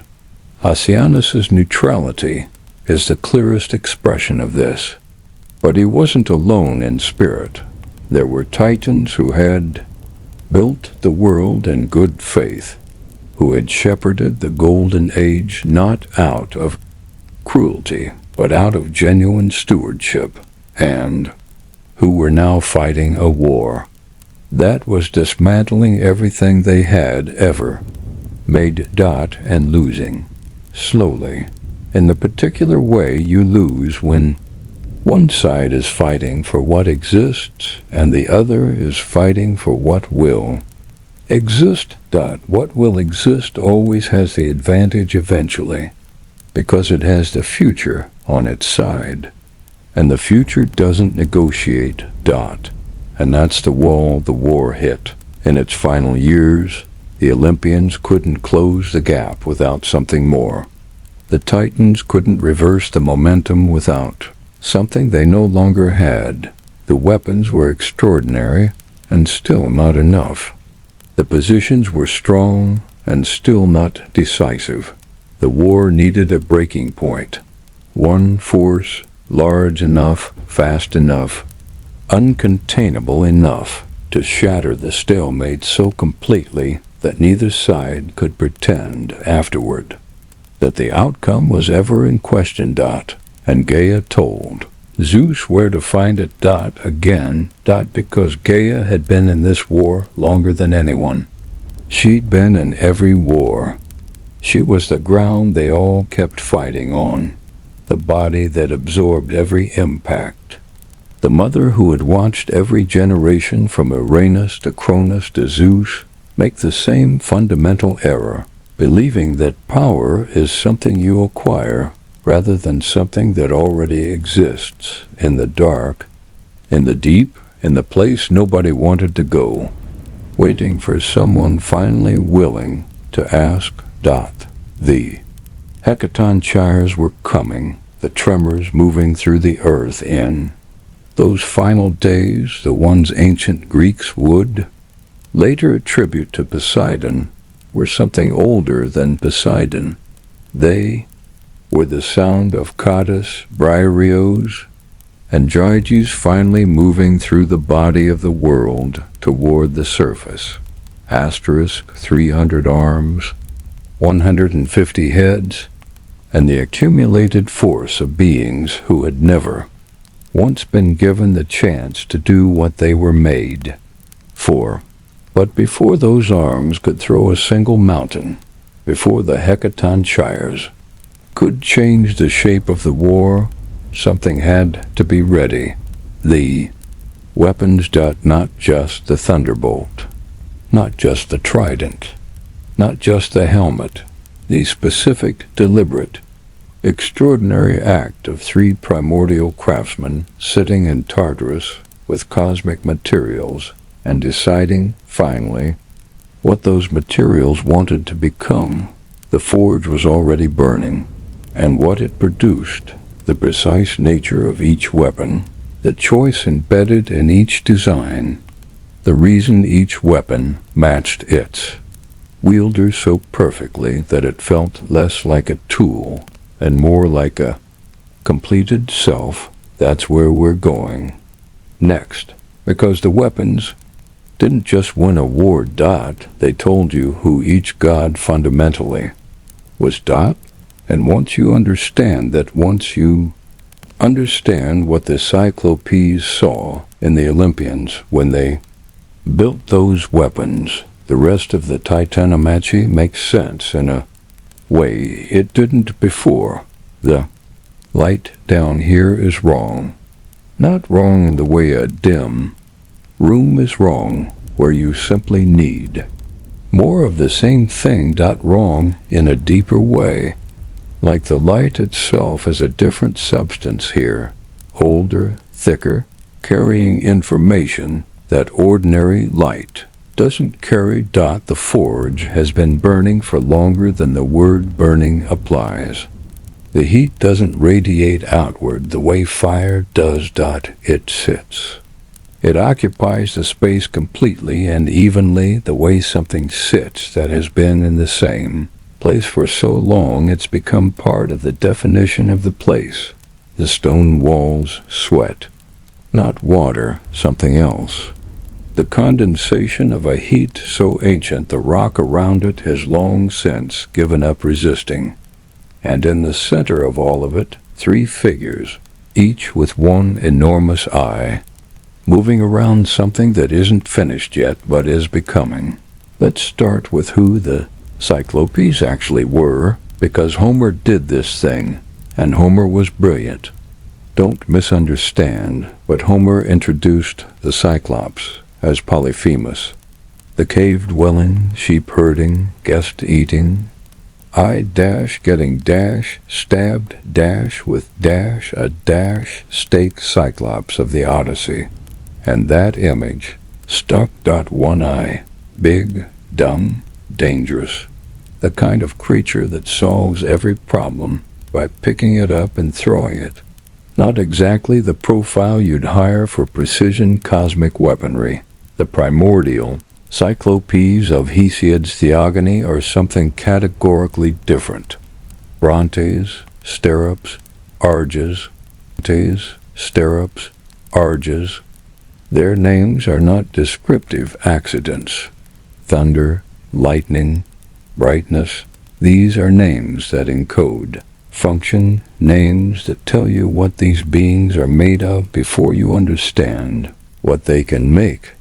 They were the children of Gaia and Uranus, siblings of the Titans, born in the earliest age of the cosmos, before the world had settled into anything resembling a stable form, and the single eye was not a deficiency. The ancient sources don't explain the eye philosophically. Mythology rarely does its own annotation, but the implication is consistent across traditions. The single eye of the primordial Cyclopes saw differently, not less. Differently. Where two eyes produced depth through comparison, through the brain triangulating between two slightly different images. The single eye produced something else. Totality. It saw the whole of a thing at once, not from a particular angle, not from a specific distance. The whole thing, its current form and its potential form simultaneously, the ore and the weapon it could become, the sky and the charge it was already carrying, the charged air and the bolt it wanted to be. That's not a limitation. That's a completely different relationship with the material world. Power in us threw them into Tartarus the moment they were born. And here is the detail that changes everything. He didn't throw them away because they had done anything. He threw them away because he saw what they could make. An all-powerful sky god, looking at three newborn beings who could see the potential inside any material, and immediately understanding that what they would eventually build was the thing most dangerous to him specifically, not a weapon yet. The capacity for weapons, not the potential to turn the raw materials of the cosmos into instruments capable of harming divine beings. Uranus understood the threat so precisely that he acted on it. Before it had a body, before the Cyclopes had made a single thing. And then Cronus took the throne, having overthrown Uranus with a weapon the Cyclopes didn't make, because the Cyclopes weren't available to make it, and kept them in Tartaru, same fear. Different king. They spent the entire Golden Age in darkness. They felt the world above them through Gaia's body, the seasons changing, the rivers finding their courses, humanity multiplying across the surface of a world whose fundamental materials the Cyclopes could see more clearly than anyone alive, and they made nothing for all of the Golden Age, with the entire cosmos within reach of their singular vision. They made nothing because nobody came for them. When Zeus arrived in Tartarus with nectar and ambrosia, when he sat down in the dark and made his case, the Cyclopes didn't ask for time to decide. They said yes immediately. And I want to think about that response because it's one of the most human moments in an inhuman story. The immediate yes of beings who have been waiting not with hope. Hope requires the belief that waiting will eventually end, but with the patience of something that simply does not stop. They didn't ask Zeus if he was going to win. They didn't negotiate terms. They didn't demand assurances about what the world would look like after. They said yes the way a craftsman says yes when someone finally hands them the right material. Because the work was what they were. It had always been what they were. And it had been suspended inside them, incomplete, for longer than the war had been running. The most enthusiastic yes in all of Greek mythology was given by three beings in total darkness who had been waiting to be useful since before useful had a definition. Now let's talk about the forge itself, because the location matters more than the story usually acknowledges. The Cyclopes didn't forge the weapons on Olympus. They didn't forge them in the light of the world above, in the clean air and the open sky. They forged them in Tartaru, in the deepest pit beneath everything. In the place so far from the surface that Hesiod says a dropped anvil takes 9 days to reach the bottom. Think about what that means for the weapons. These instruments were made in the place of maximum compression, where the weight of the entire world pressed down, where the heat was oldest, where the materials available were not the ordinary materials of the surface, but the most fundamental, most compressed, most ancient substances in existence. The thunderbolt was not made from ordinary metal. The forge that produced it was burning with fire that predated the sun, and the Cyclopes, who had been suspended in that place, breathing that compressed ancient air, feeling that weight for the entire Golden Age, had been sitting next to their workshop for the entire time they were imprisoned. The materials were already there. The vision was already there. The hands were already there. All that was missing was permission. The thunderbolt first, because the thunderbolt tells you the most. Zeus's weapon is not simply destructive. though destruction is certainly within its range. Look at what it combines: thunder, lightning, brightness. The three names of the Cyclopes themselves: Brontes, Sterops, Arges. The thunderbolt was not made by beings who happened to be named for those things. The thunderbolt was the synthesis of the three Cyclopes, a weapon that encoded all three of their natures into a single instrument. When Zeus threw the thunderbolt, he was throwing something that was partly Brontes, the rolling authority of thunder, the sound that arrives after the light, that moves through the earth as well as the air, partly Sterops, the lightning itself, the crack of visible light moving faster than anything in the natural world, partly Arges, the brightness, the illumination, the quality of light that reveals rather than merely lightens, a weapon that sounds, strikes, and reveals simultaneously. That's not brute force. That's a complete sensory argument for authority. Very complicated way to tell someone they've lost. Very effective, though. Now, why did the Cyclopes give Zeus the thunderbolt, specifically? Why not Poseidon? Why not Hades? Why was the weapon of maximum destructive force, the weapon that would decide the war, given to the youngest sibling, the single eye? Remember what the single eye saw, not the current form of a thing, but its potential dot. Not Zeus as he was, the young king, barely holding his siblings together, cautious with the thunderbolt for strategic reasons, still finding the shape of what he was. But Zeus as he would become. The Cyclopes looked at the god who had come down to them in the dark, who had brought food and sat in the cold and asked, and they saw what he was going to be. The thunderbolt wasn't built for the Zeus who arrived in Tartarus.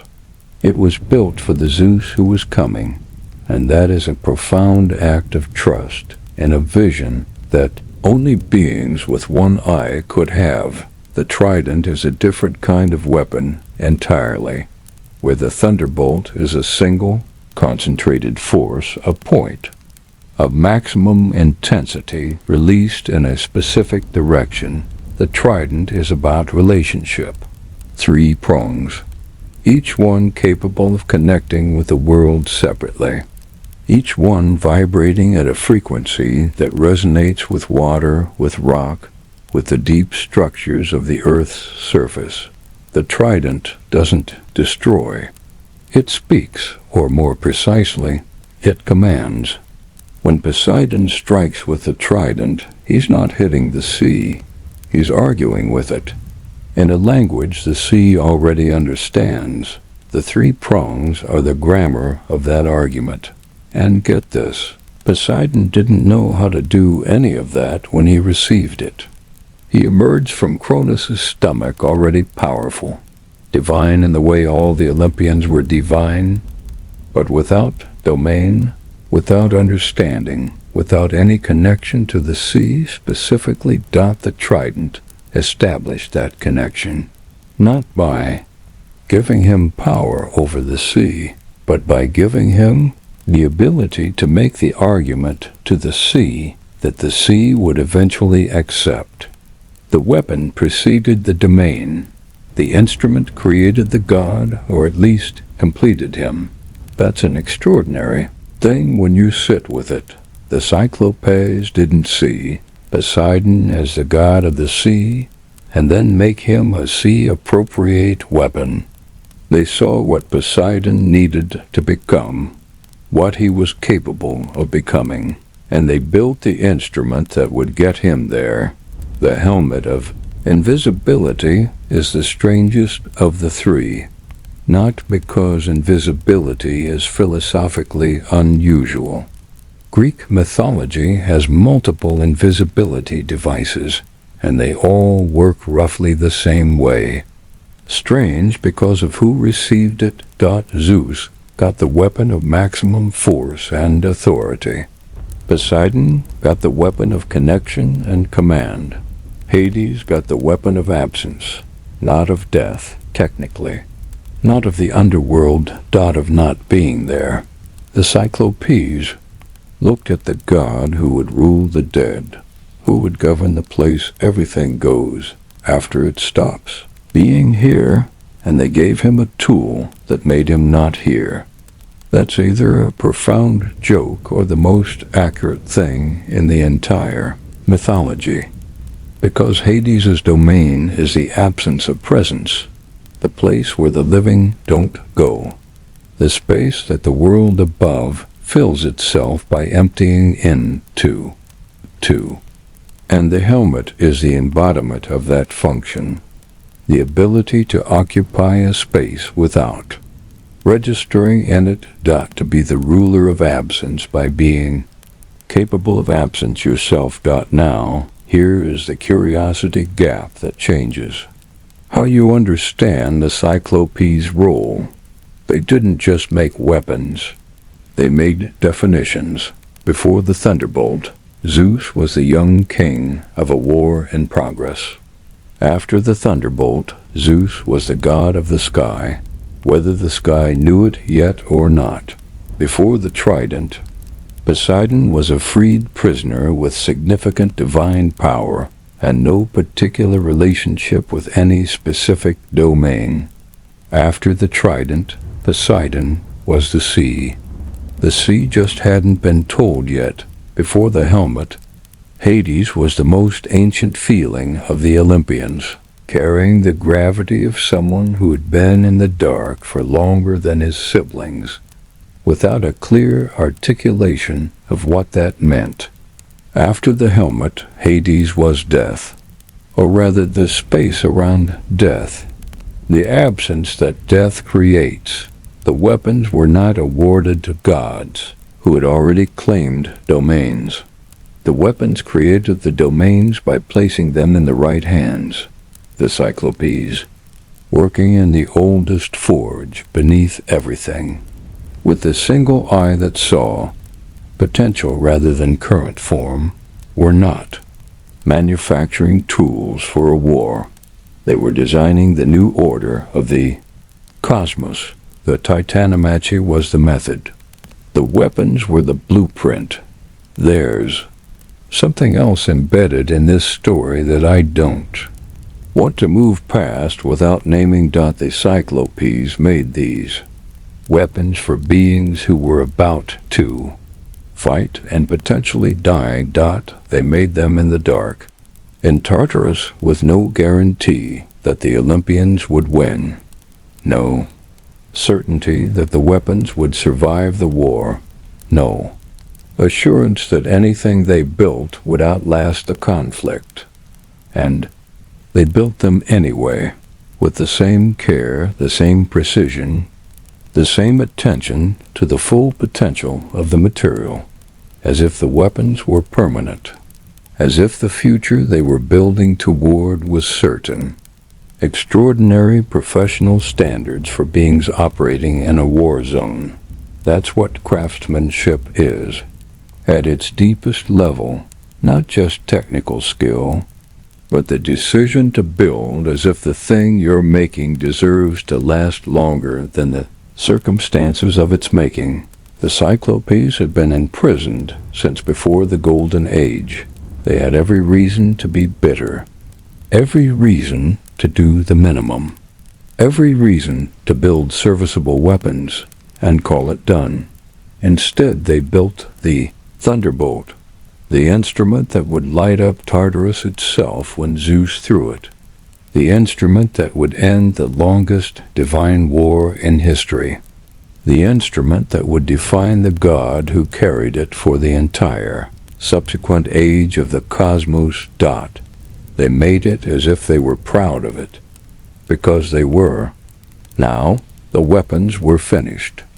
The forge had gone cold, or as cold as something that old ever gets, and the three instruments were placed into the hands of the three gods who would carry them out of Tartarus and into a war that was already 10 years deep and nowhere near resolved. The thunderbolt, the trident, the helmet dot, and 3 primordial craftsmen, watching them go, who had waited an age to make these specific things, following the Olympians out of the pit for the first time since the world had a surface, because the Cyclopes didn't just deliver the weapons and return to the forge dot. They came. They joined the Tind. War dot not with weapons of their own. They were craftsmen, not soldiers, but with something that mattered just as much in the final engagement. They brought the knowledge of what they had made. They knew, better than anyone alive, exactly what those weapons were capable of. And when the moment came when Zeus finally unleashed the thunderbolt, without restraint, the Cyclopes were there to see it. The 3 beings whose names were Thunder and Lightning and Brightness, watching the thing they had built become the thing they had seen it would become. But the weapons, extraordinary as they were still not the deciding factor. 3 gods with extraordinary instruments, plus the Cyclopes, plus every Titan who had defected, were still not enough to shatter Othrys. Not alone. The wall that held had nothing to do with Titan strength.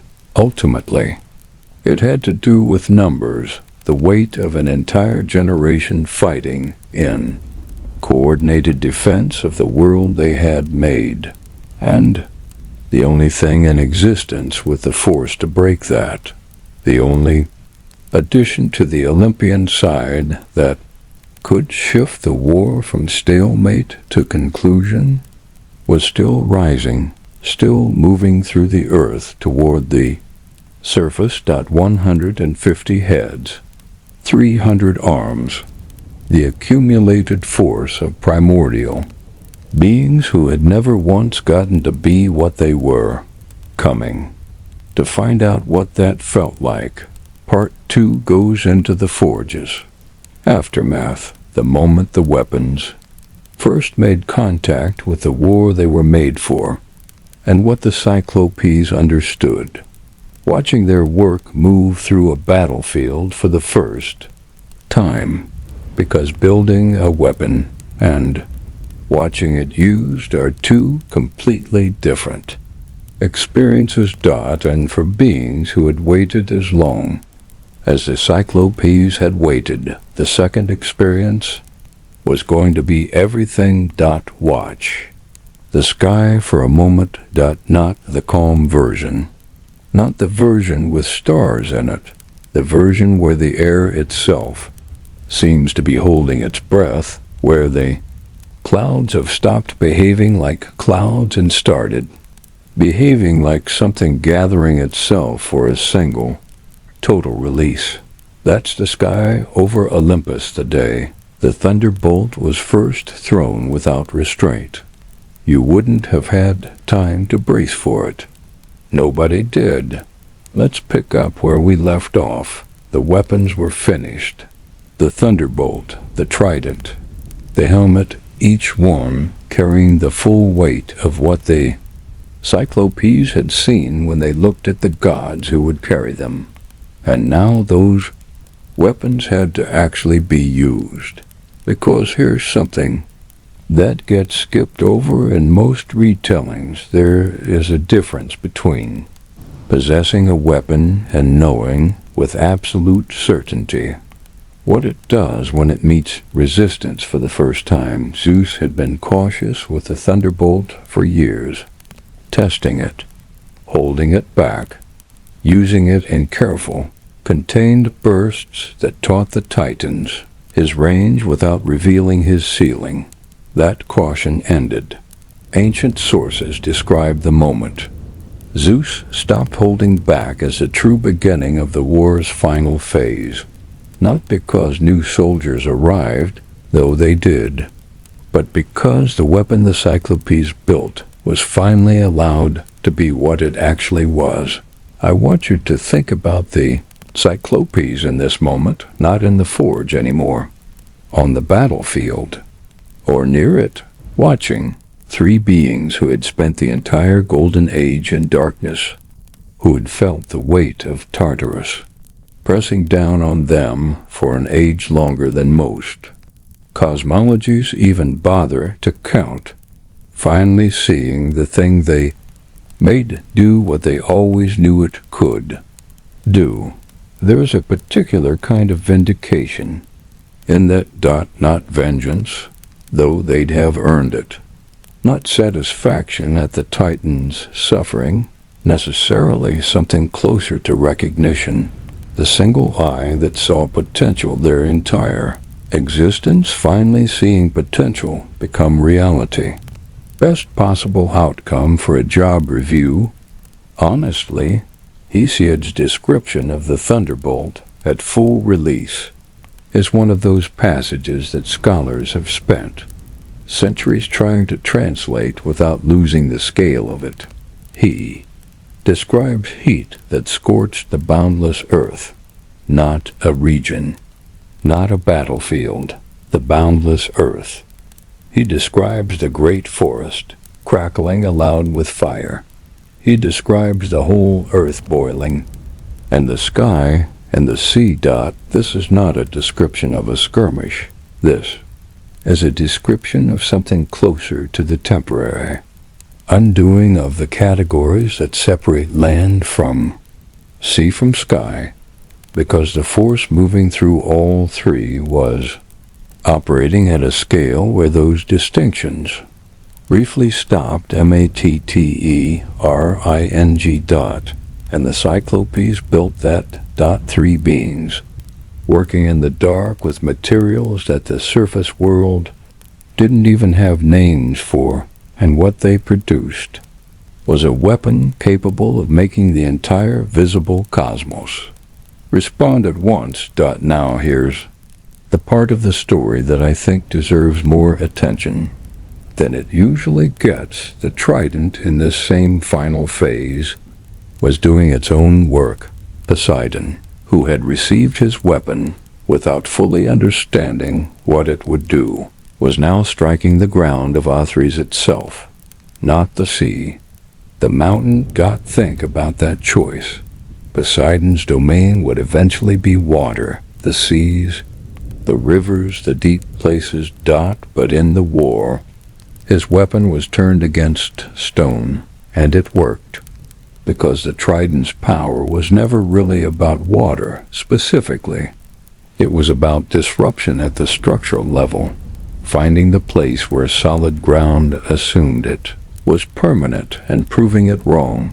The mountain the Titans had held for 10 years was, by the final phase of the war, no longer fully solid ground. It was ground that knew every single day that the god responsible for earthquakes considered it a target, and Hades, wearing the helmet the Cyclopes made for, absence was somewhere in all of this, unseen, unaccountable, unpredictable, ancient.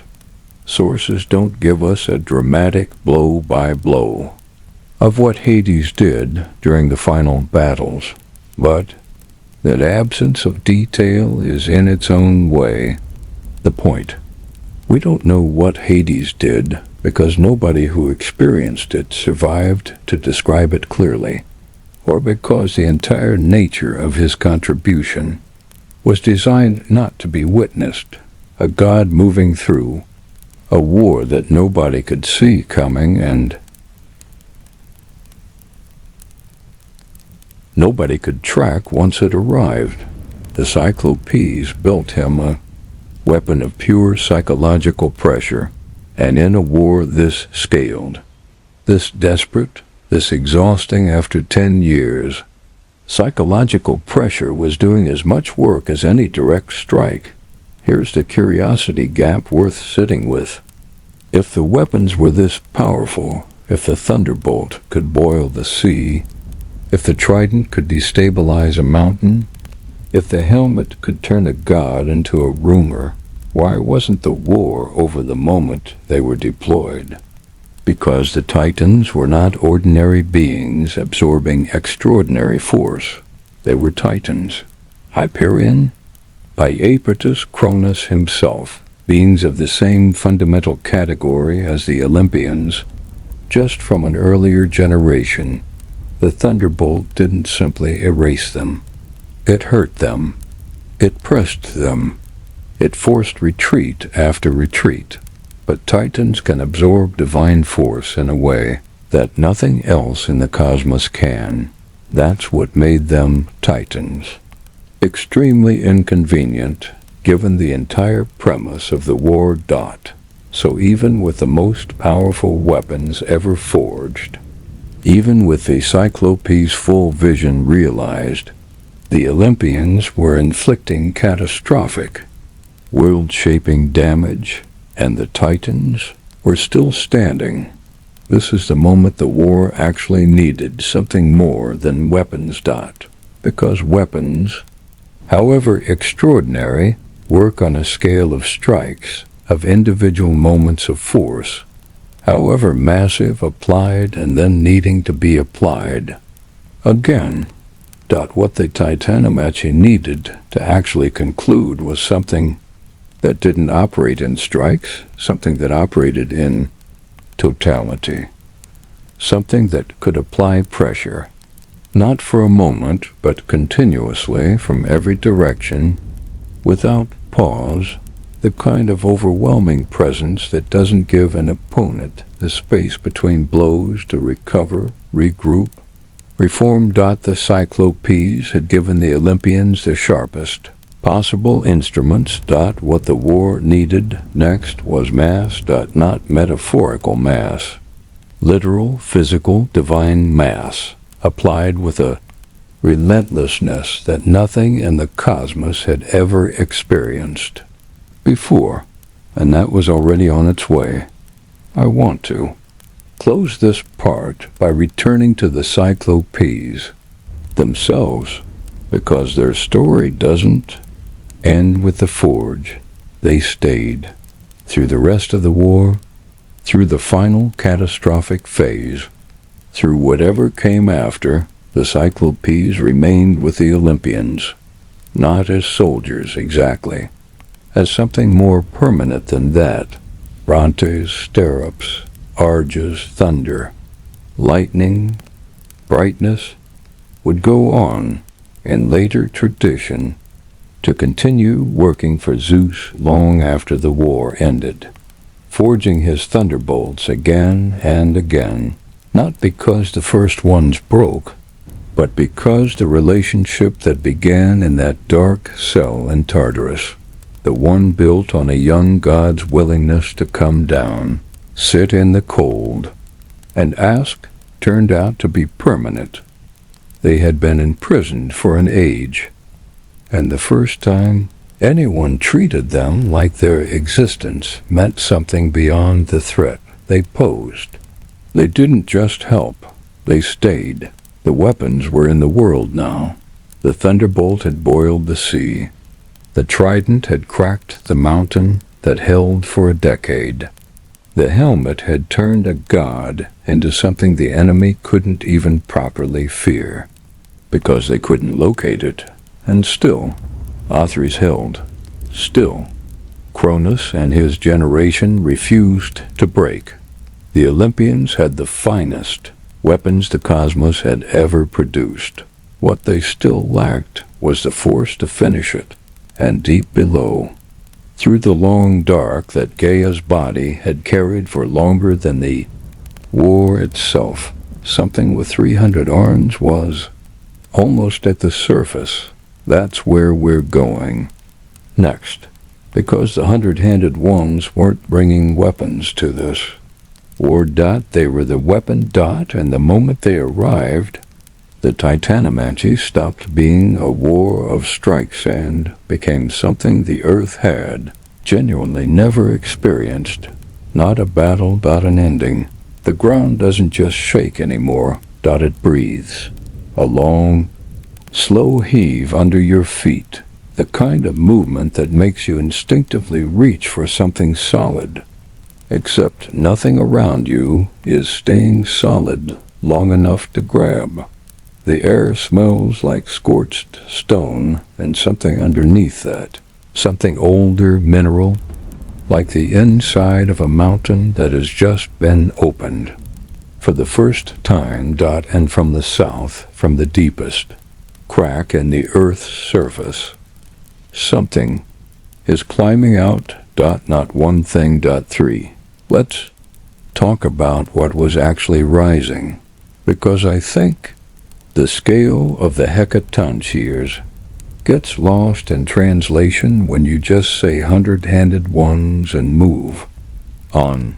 Katas, Raireos, Gyges, 50 heads each, 100 arms each. Do the math on that for a second. 3 beings, 150 heads between them, 300 arms total. That's not a creature. That's closer to a small army that happens to share 3 names and 3 consciousnesses. HR would have had so many questions about the org chart. Now, here's the part of their story that I think changes everything once you actually sit with it. These were not monsters. They were primordial beings born from Gaia and Uranus, the same parents who produced the Titans themselves, full siblings, essentially, of Cronus, of Hyperion, of Oceanus. Family. And Uranus took one look at them and threw them straight into Tartarus before they had done a single thing wrong. Not punishment for an act. Punishment for existing in a form that frightened him too much to let stand. That's a different kind of cruelty than swallowing a child out of fear of a prophecy. This was fear of appearance, fear of scale, fear of what something looks like before it's ever given the chance to be anything at all. Cronus, when he took the throne, inherited that fear along with everything else. He kept them down there for the entire Golden Age, while humanity lived without labor, while the earth gave freely, while everything above was supposedly perfect.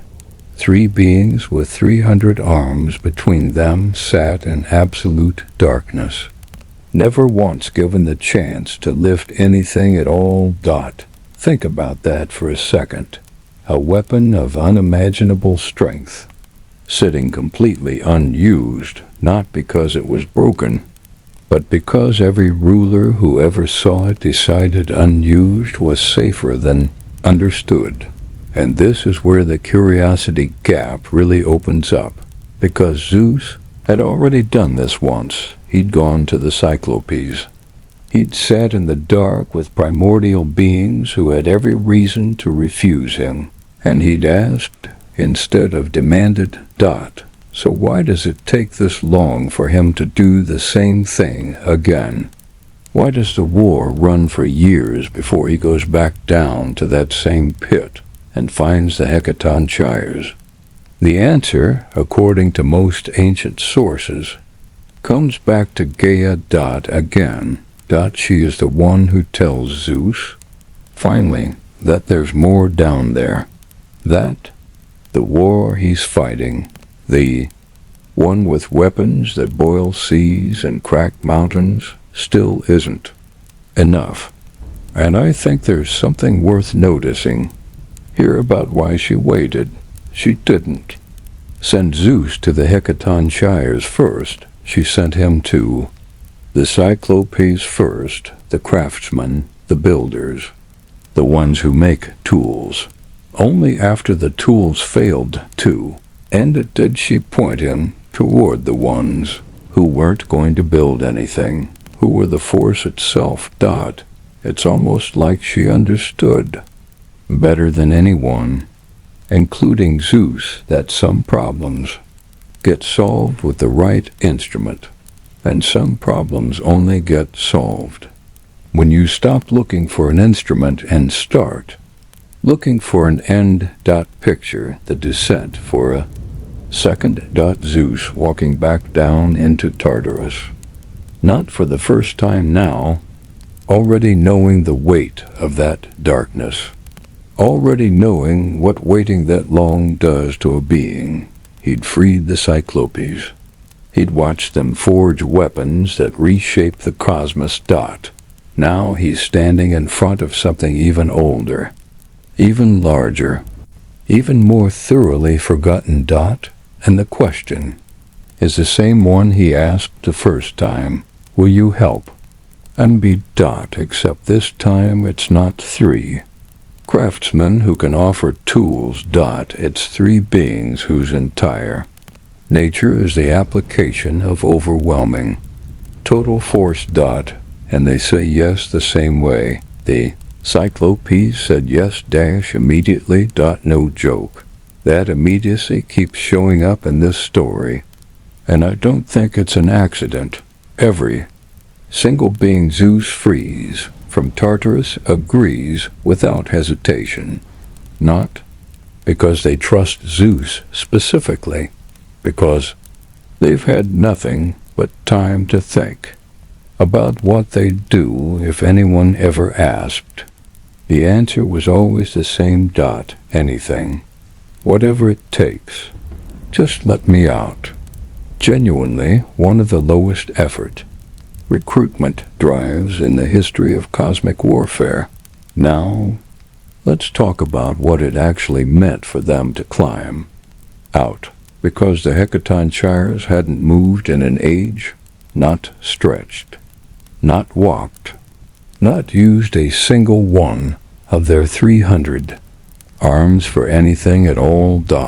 And suddenly, they were rising through Gaia's body, through rock that had settled around them for so long it had practically forgotten. They were there toward a surface none of them had ever seen. The tremors that the ancient Greeks would later explain as Poseidon's earthquakes, some of those, in this specific window of the war, were something else entirely. They were the sound of three beings remembering, for the first time, what their own bodies were capable of. And when they reached the surface, I want you to actually imagine this moment. You are standing on Mount Olympus.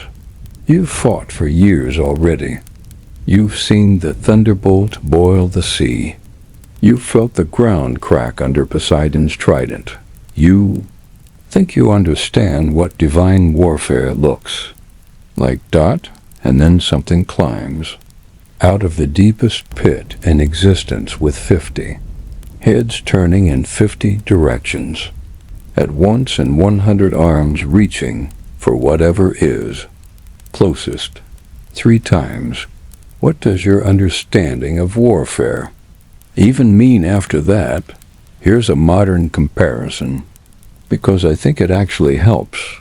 Picture the entire war up to this point as 2 sides trading individual, devastating blows, like 2 boxers, each landing hits that would end an ordinary fight in a single round, but somehow both still standing. And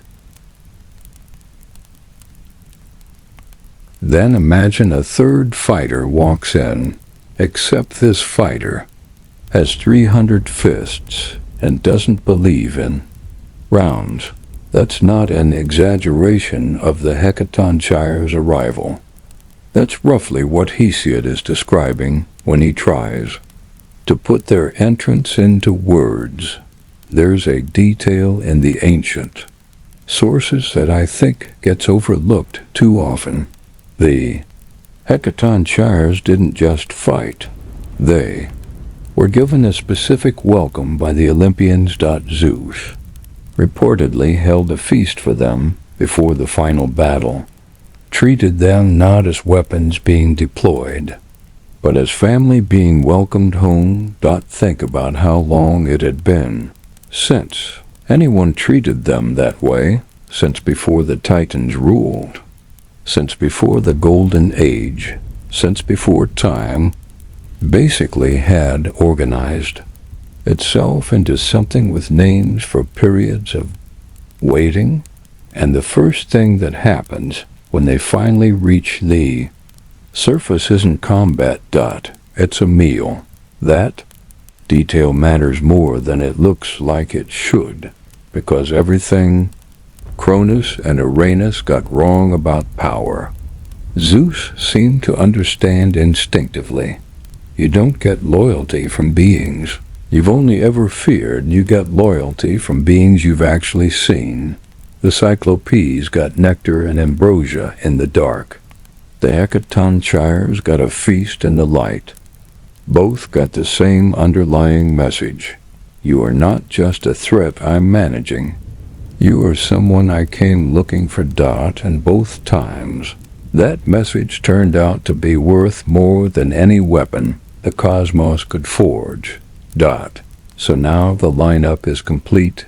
6 Olympians, 3 Cyclopes, 3 Hecatonchires with their 300 arms, a handful of Titans who'd already defected, Prometheus among them, against Cronus, against the generation that built the Golden Age, against beings who had absorbed the thunderbolt and the trident and were still, somehow, holding the line.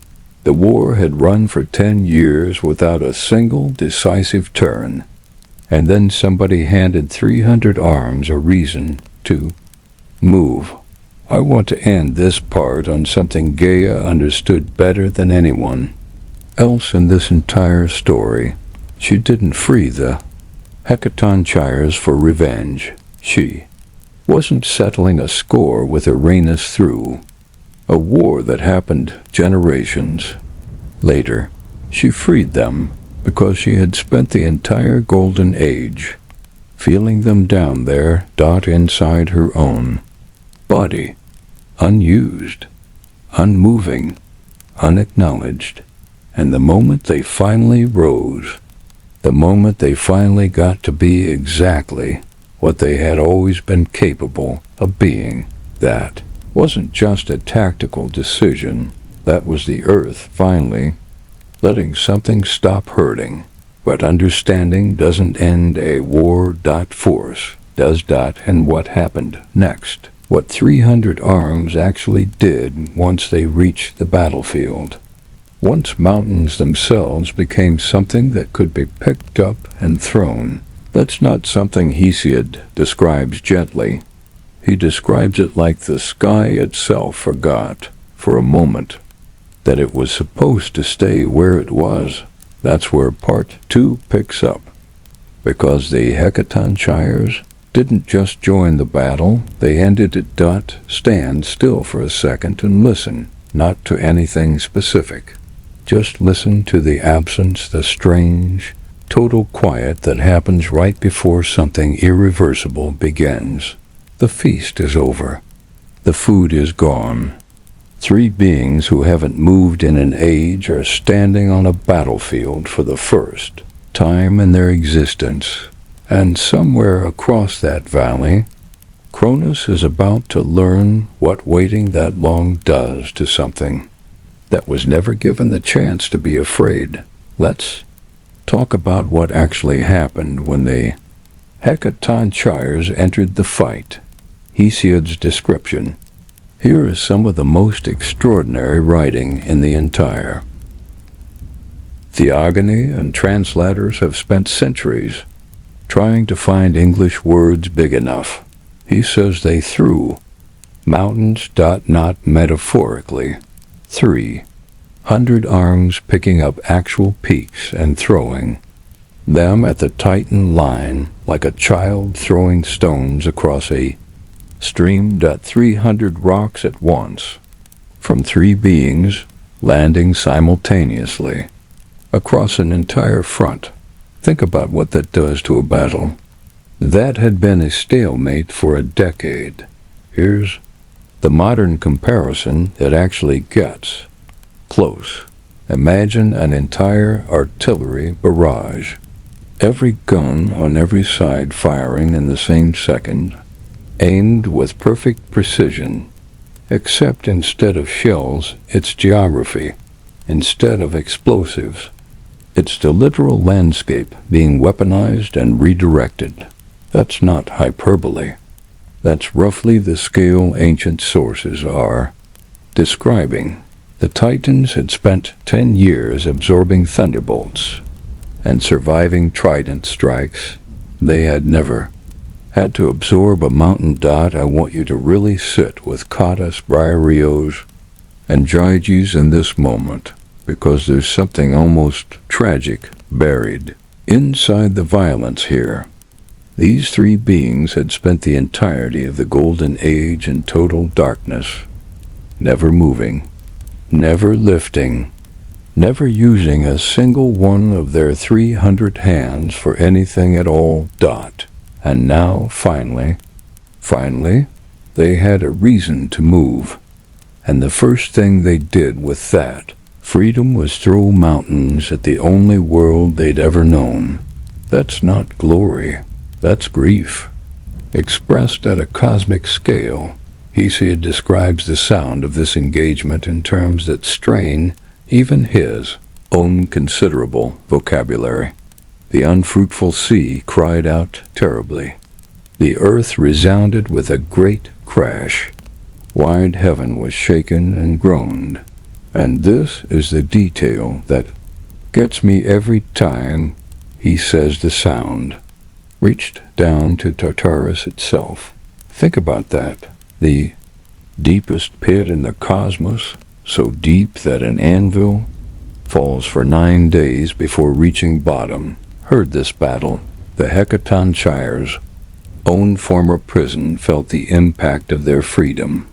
Now, let's talk tactically for a moment, because the genius of this final phase isn't just raw force. Its coordination. Zeus didn't just unleash the Hecatonchires and step back. He combined them with everything else the Olympians had built. The thunderbolt, striking where the mountains had already cracked, the Titan formation open. The trident finishing the destabilization that 300 arms had started. The helmet of invisibility moving through the chaos. Hades striking from directions nobody could track anymore, because nobody could track anything anymore. Coordinated cosmic violence. Surprisingly well organized. Given the circumstances. This is the moment the war stopped being a stalemate and became something closer to a collapse. Because here's the curiosity gap that matters most right now. The Titans had survived 10 years by absorbing punishment and holding ground. What they had never developed was a response to overwhelming, continuous, simultaneous pressure from every direction at once. Their entire strategy assumed that force arrived in strikes. One blow. Then a pause, then another. The Hecatonchires removed the pause. 300 arms don't take turns. They don't need to recover between attacks. What had been a war of exchanges became, in the span of what ancient sources suggest was just 3 days, a war with only one side still capable of acting. I want to slow down here and actually describe what this would have looked like from inside it. Picture yourself as a Titan soldier, if we extend the metaphor, standing on what's left of Othrys. The mountain you've defended for 10 years is no longer entirely a mountain. Pieces of it are missing, thrown somewhere else by hands you can't even count. The sky above you is on fire in places that fire shouldn't be able to reach. The ground beneath you isn't steady anymore, hasn't been steady in days, and every time you try to find your footing, something with 50 heads decides where the ground goes next. You're not losing a battle anymore. You're watching reality get rearranged around you. And Cronus, somewhere in the middle of all this. I think this is worth dwelling on, because his story started this whole thing. The king who swallowed his own children to prevent exactly this outcome. The king who built a golden age on top of a lie he never stopped telling. The king who had every chance to choose differently and chose every single time to double down instead. He's standing in the middle of a battlefield where mountains are being thrown like stones by three beings his own father imprisoned out of the exact same fear that drove every choice Cronus ever made. The thing he was trying to prevent by swallowing his children arrived anyway. It just arrived from somewhere. He never thought to look. The Titans broke, not gradually, not with the slow grinding attrition that had characterized the first 10 years. They broke the way anything breaks when it finally encounters force it has no answer for. Ancient sources describe the Olympian forces, Zeus and his siblings, the Cyclopes, the Hecatonchires, the defected Titans like Prometheus, finally pushing the army of Cronus back and back and back, until there was nowhere left to retreat to. The Golden Age ended in the span of what felt, after 10 years of stalemate, like almost no time at all. Here's what I think gets lost in most retellings of this moment. This wasn't a clean victory. This wasn't a satisfying conclusion where the good side simply triumphed and everyone moved on. This was an entire generation of beings who had built the world, who had raised the rivers and the seasons, who had given humanity a golden age that, whatever its foundation, had been real and abundant and peaceful, losing everything in 3 days to beings they had imprisoned, feared, and refused to ever truly look at. The running thread through this entire story comes back here. Hard power that's built on fear of what you refuse to understand always eventually meets the thing it refused to understand, and it never goes well for the side that did the refusing.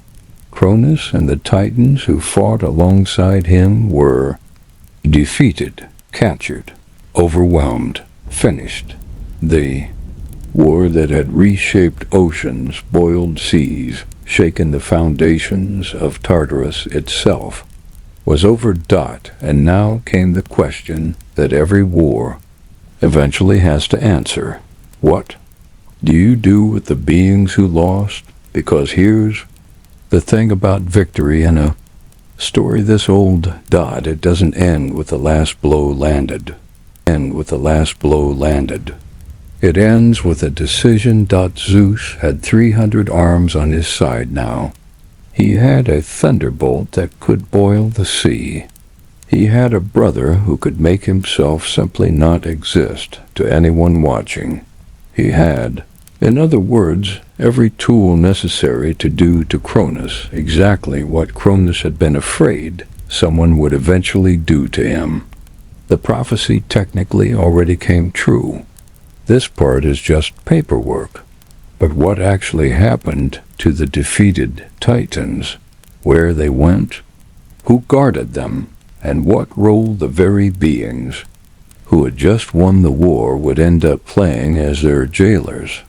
That's a strange kind of symmetry that the cosmos seems to specialize in, because the ones who would spend an eternity holding Tartarus's gates were about to be the same three beings who had spent their own eternity trapped behind them. That's where we're going next, because defeating the Titans turned out to be the easy part, figuring out what to do with the place that had once held you and now had to hold someone else, that took its own kind of reckoning.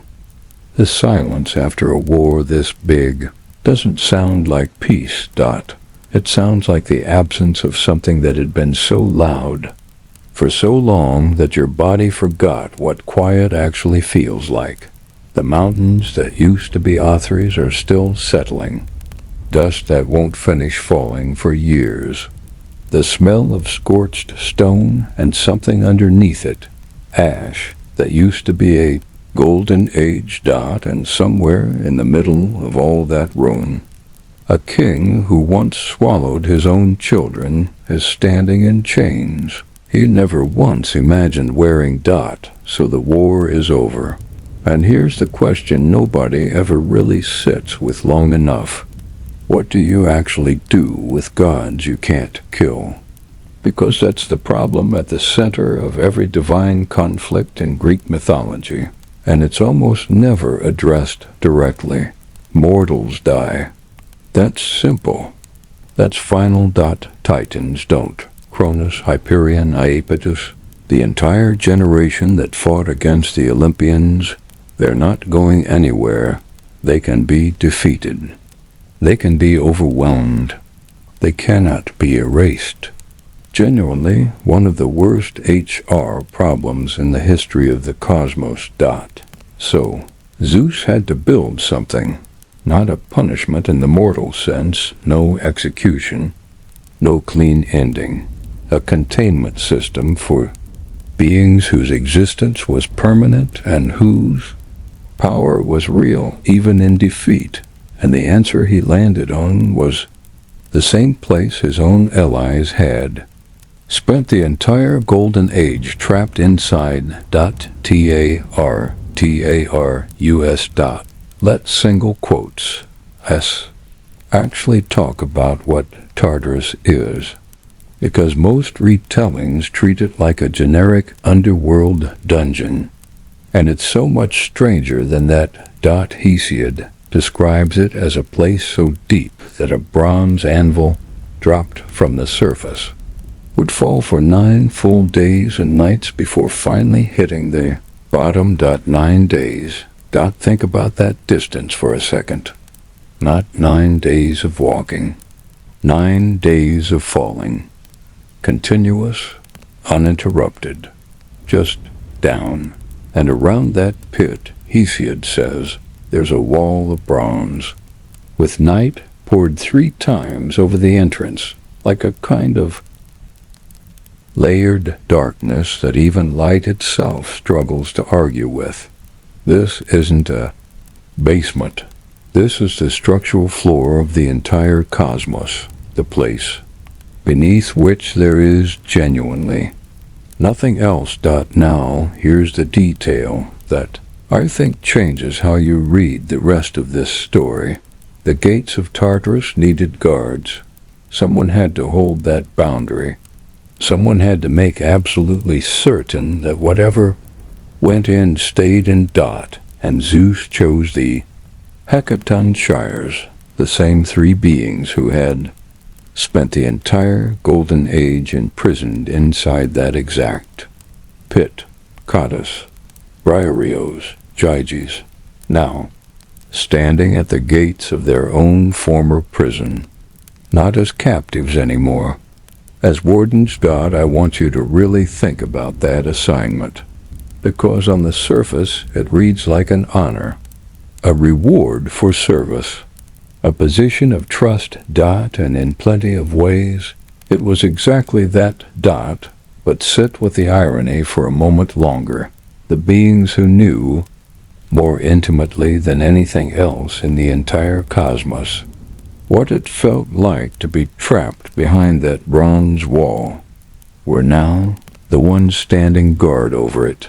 They knew the silence on the other side of those doors. They knew the weight of 9 days of falling before you even reach the floor. They knew what waiting that long does to something.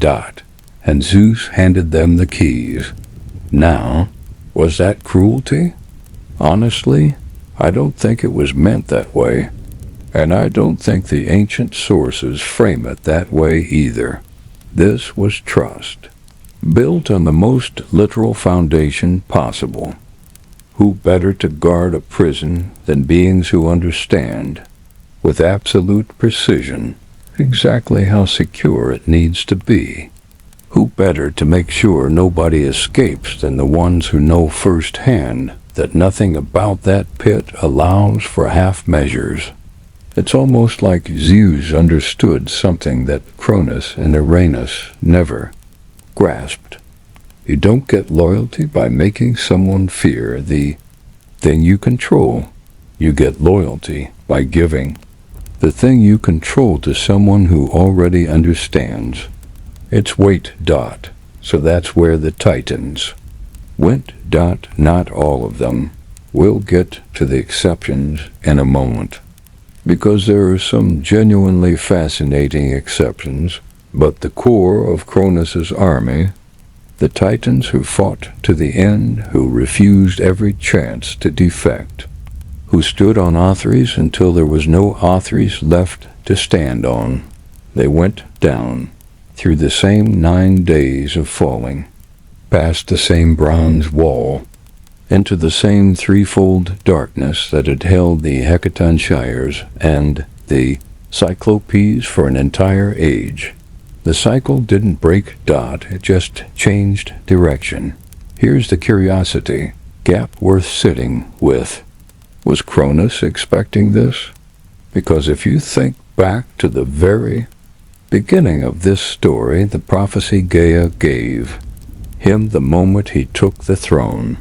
A child of yours will do to you exactly what you did to your father. He spent his entire reign trying to prevent that outcome. Asterisk swallowing children, building a golden age on top of a secret, refusing again and again to choose differently dot, and in the end, the exact thing happened anyway. Spent an entire era avoiding a prophecy and still landed precisely on it. Impressive, in a way.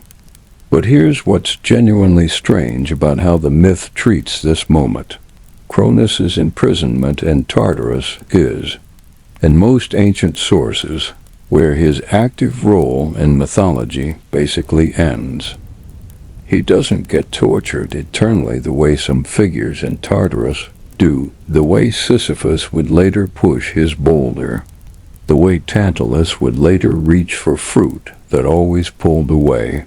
He's just contained, removed from the world, removed from time in the sense that matters now, the god of time itself, sitting in a place where nothing happens anymore. There's something almost unbearably precise about that dot now. Not every Titan ended up in Tartarus, and this is where the story gets more complicated than the simple good versus evil framing that a lot of modern retellings lean on. Oceanus, who stayed neutral through the entire war, kept his domain dot, the great encircling river that the ancient Greeks believed surrounded the entire world, continued flowing, untouched by the war that had reshaped everything around it. Themis, the Titaness of divine law and order, who had sided with Zeus from early on, remained one of the most respected figures in the new order entirely. She would go on to advise Zeus directly, her counsel considered essential even after the war that toppled her own generation. And Prometheus. I keep coming back to Prometheus in this story because his choice is one of the most quietly devastating details in the entire Titanомach. Why dot he saw the outcome before it happened. His name means forethought, after all. He chose the Olympians not out of loyalty, not out of conviction, but because he could see, with whatever strange sight his foresight gave him, which side the cosmos was going to land on. And it saved him from Tartarus, but it didn't save him from everything dot, because Prometheus's story was just getting started. And what came? for him later would make Tartarus look almost gentle by comparison. Then there's Atlas, and Atlas deserves real attention here, because his punishment is so specific, so deliberately chosen, that it tells you something about how Zeus thought about consequence. Atlas wasn't sent to Tartarus. His punishment was different, and arguably more visible, more permanent, more woven into the daily structure of the world than anything that happened behind that bronze wall. He was sentenced to hold up the sky. Think about what that actually means. Not as a metaphor, as a physical, eternal task. The sky, the dome that Uranus himself once was, the very thing his entire family had been fighting over since before Cronus took the throne, placed permanently on the shoulders of one specific titan, standing at the western edge of the world, holding it up so it would never fall again. Atlas didn't get removed from the cosmos the way Cronus did. They fused into its daily function. Every sunrise, every sunset, every star that crossed the sky after that happened because Atlas was still standing there, still holding, still paying for a war that had ended generations before, in terms that no longer applied to him. So you start to see the shape of what Zeus actually built here. Not a single, uniform punishment. A spectrum. Some titans imprisoned completely, removed from time, from relevance, from the world they'd helped shape. Some titans given specific, eternal tasks, woven permanently into the function of the cosmos itself. And some titans, the ones who chose differently, who saw what was coming and adjusted, kept their place entirely. A surprisingly nuanced sentencing structure for someone who 4 years earlier grew up hiding in a cave. I think this is the part of the story that actually explains something important about why the Olympians lasted. Because Uranus ruled through fear and erasure, Cronus ruled through suppression and secrecy. Both of them solved every threat the same way. Bury it, hide it, pretend it doesn't exist. Zeus did something different. He built a system that had room for different outcomes, depending on the choice each titan made during the war. Loyalty was rewarded. Defection was tolerated, even respected. Resistance to the end got contained, not erased. It's not mercy. Exactly. It's something closer to architecture. A new order, built with the explicit understanding that the old method, total suppression, total denial, had already failed twice. Uranus tried it. It cost him the throne. Cronus tried it. It cost him everything. Zeus, somehow, even at the very start of his reign, seemed to understand that this cycle only breaks when you stop repeating the same mistake with slightly more force each time. The gates of Tartarus closed.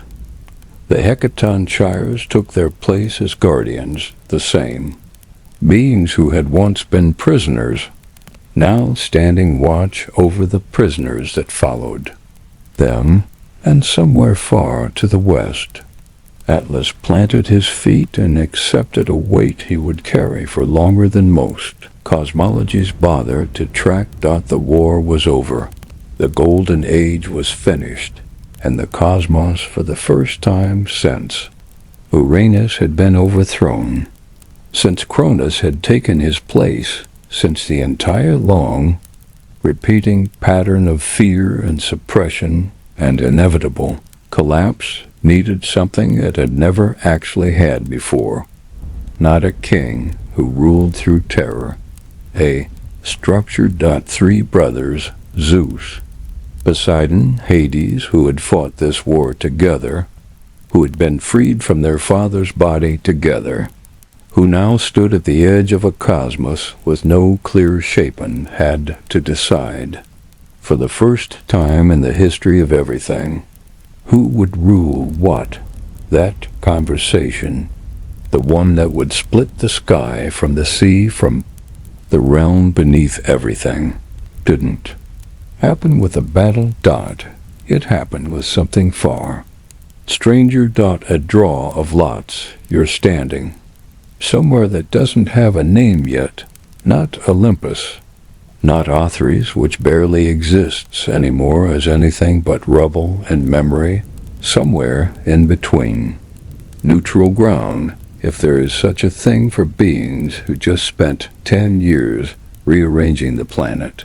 3 brothers, the dust still settling around them, and in front of them something small, something that looks almost insultingly like nothing at all, a handful of lots.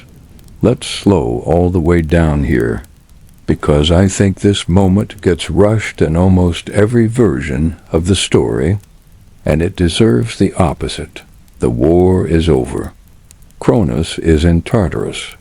The Hecatonchires are standing guard at gates they used to stand behind, and now 3 young gods, Zeus, Poseidon, Hades, the very siblings who were swallowed, who grew up inside their father's body with no childhood, no separate experience, no individual identity beyond divine and trapped, have to figure out something that no generation of gods has ever had to figure out before. How do you divide a cosmos between equals? Because here's the thing that makes this moment genuinely fascinating. Instead of just procedural.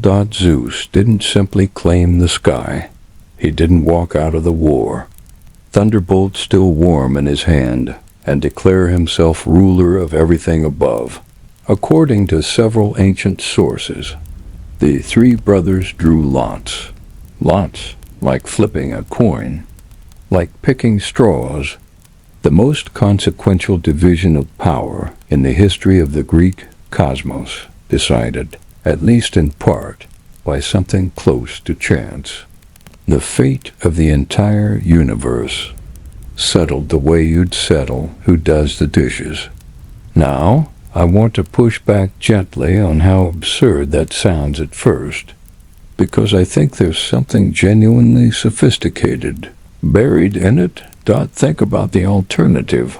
The 3 brothers could have fought over it. They had just spent a decade at war. They knew better than anyone in existence what divine conflict actually costs. The boiled seas, the cracked mountains, the sound that reached all the way down to Tartarus. If Zeus had simply claimed everything, sky, sea, underworld, all of it, based purely on the fact that he held the thunderbolt and had led the war, how long before Poseidon decided that wasn't acceptable? How long before Hades, who had spent his entire existence either swallowed or invisible, decided he deserved more than whatever was left over? A draw of lots removes that entirely. It's not about strength. It's not about who fought hardest or who struck the final blow. It's something closer to fairness, an agreement made between 3 beings who had every reason to distrust each other, that the outcome would be decided by something none of them could manipulate. That's not weakness. That's the very first act of governance in the new order of the cosmos. And it's worth noticing that it's the opposite of everything Uranus and Cronus ever did. They ruled through seizure, through taking what they could hold on to and defending it through fear. Zeus, Poseidon, and Hades started their reign with a system designed to prevent exactly that pattern from repeating with them. So here's how it landed. Zeus drew the sky. Think about what that actually means for the god who, spent his entire infancy hidden in a cave, his cries drowned out by clashing bronze shields, so his own father wouldn't hear him. The being who had to be hidden, who had to exist in secret, who had to disguise himself as a servant just to get close enough to his own father to save his siblings, ended up ruling the most visible domain in the entire cosmos, the open sky. Nothing hidden about it, nothing concealed. The irony writes itself, honestly. Poseidon drew the sea, and this one fits almost too perfectly once you remember. What we talked about earlier, the trident wasn't just a weapon, it was the instrument that taught Poseidon how to speak to water in the first place. The Cyclopes built that weapon before Poseidon had any domain at all. They saw, with that single eye that sees potential rather than current form, exactly where he was headed. The lot just confirmed what the Forge had already decided. And Hades drew the underworld, the realm beneath everything. The place that mirrors, in some ways, the very darkness he spent his early existence trapped inside, swallowed by his father, suspended in total darkness, then freed, finally, into a war where his weapon was a helmet that let him simply not be there. And now, for eternity, his domain is the place where everyone eventually goes to not be here anymore. There's something almost unbearably fitting about that. Not punishment, not cruelty, just a strange, cosmic symmetry. The God who understood absence most intimately becoming the ruler of the realm where absence is the entire point. Now, here's an important detail that a lot of retellings skip past too quickly. The earth itself wasn't part of the lots. Gaia, the earth, remained common ground, shared territory, belonging to all three brothers and to the gods more broadly, the way it had always belonged to everyone who lived on its surface. Think about why that matters. After everything, after Gaia guided Rhea to save Zeus, after she sent him to the Cyclopes, after she sent him to the Hecaton shares, after her body absorbed every single impact of a 10-year divine war, she didn't become anyone's possession. Not Zeus's, not Poseidon's, not Hades's. She remained exactly what she had always been. Common, shared, belonging to everyone because she had given everything to everyone. Think this is worth sitting with for a second, because it's easy to read the Titanomachy as a story about three brothers carving up the universe between themselves, but Gaia is the actual through line of this entire story. She delivered the original prophecy. She guided every single rescue. She suffered every impact of the war in her own body, and at the end of it, she didn't claim a throne, she just kept being the ground everyone else stood on to build their thrones. That's not a small detail. That's the quiet architecture holding the entire myth together. Now, back to the brothers. For a moment, because the lots settled the major divisions, but they didn't settle everything. There would be tension between Zeus and Poseidon for the rest of Greek mythology. Disputes over territory, over mortal favorites, over who really had final say when their domains overlapped. There would be an uneasy distance between the Olympian world above and the underworld that Hades ruled, a separation so complete that Hades rarely even appears at gatherings on Olympus and later. Myths. The division of the cosmos didn't create perfect harmony. It created structure, Asterisk. Boundaries. Domains. A system where conflict could exist without requiring another 10-year war every single time something went wrong. Progress by divine family standards is relative. And here's the curiosity gap I want to leave you with before we move forward. If Zeus, Poseidon, and Hades divided the cosmos by lot, fairly, deliberately, in a system designed to avoid exactly the kind of seizure by force that defined Uranus and Cronus, why does Zeus end up, in every subsequent myth, as the unquestioned king of all the gods? Why isn't this a true triumvirate? Why does the sky outrank the sea and the underworld both? The answer to that is wrapped up in something that happened almost immediately after the lots were drawn. Something about geography and symbolism, and the particular mountain that the Olympians had used as their base throughout the entire war. Asterisk, because Mount Olympus wasn't just a strategic position anymore. It was about to become something else entirely. A throne, a home, the literal physical center of a new age of the cosmos, and the foundation of everything. That would come after. That's where we're heading next, because the war ended with 3 brothers and a handful of lots, but the world that came after needed somewhere to actually exist, and the mountain that watched 10 years of catastrophic divine war was about to become the most famous address in the history of mythology. 3 roads leave that one spot. You can't see where any of them actually end. One climbs upward, disappearing into something brighter than ordinary sky should be.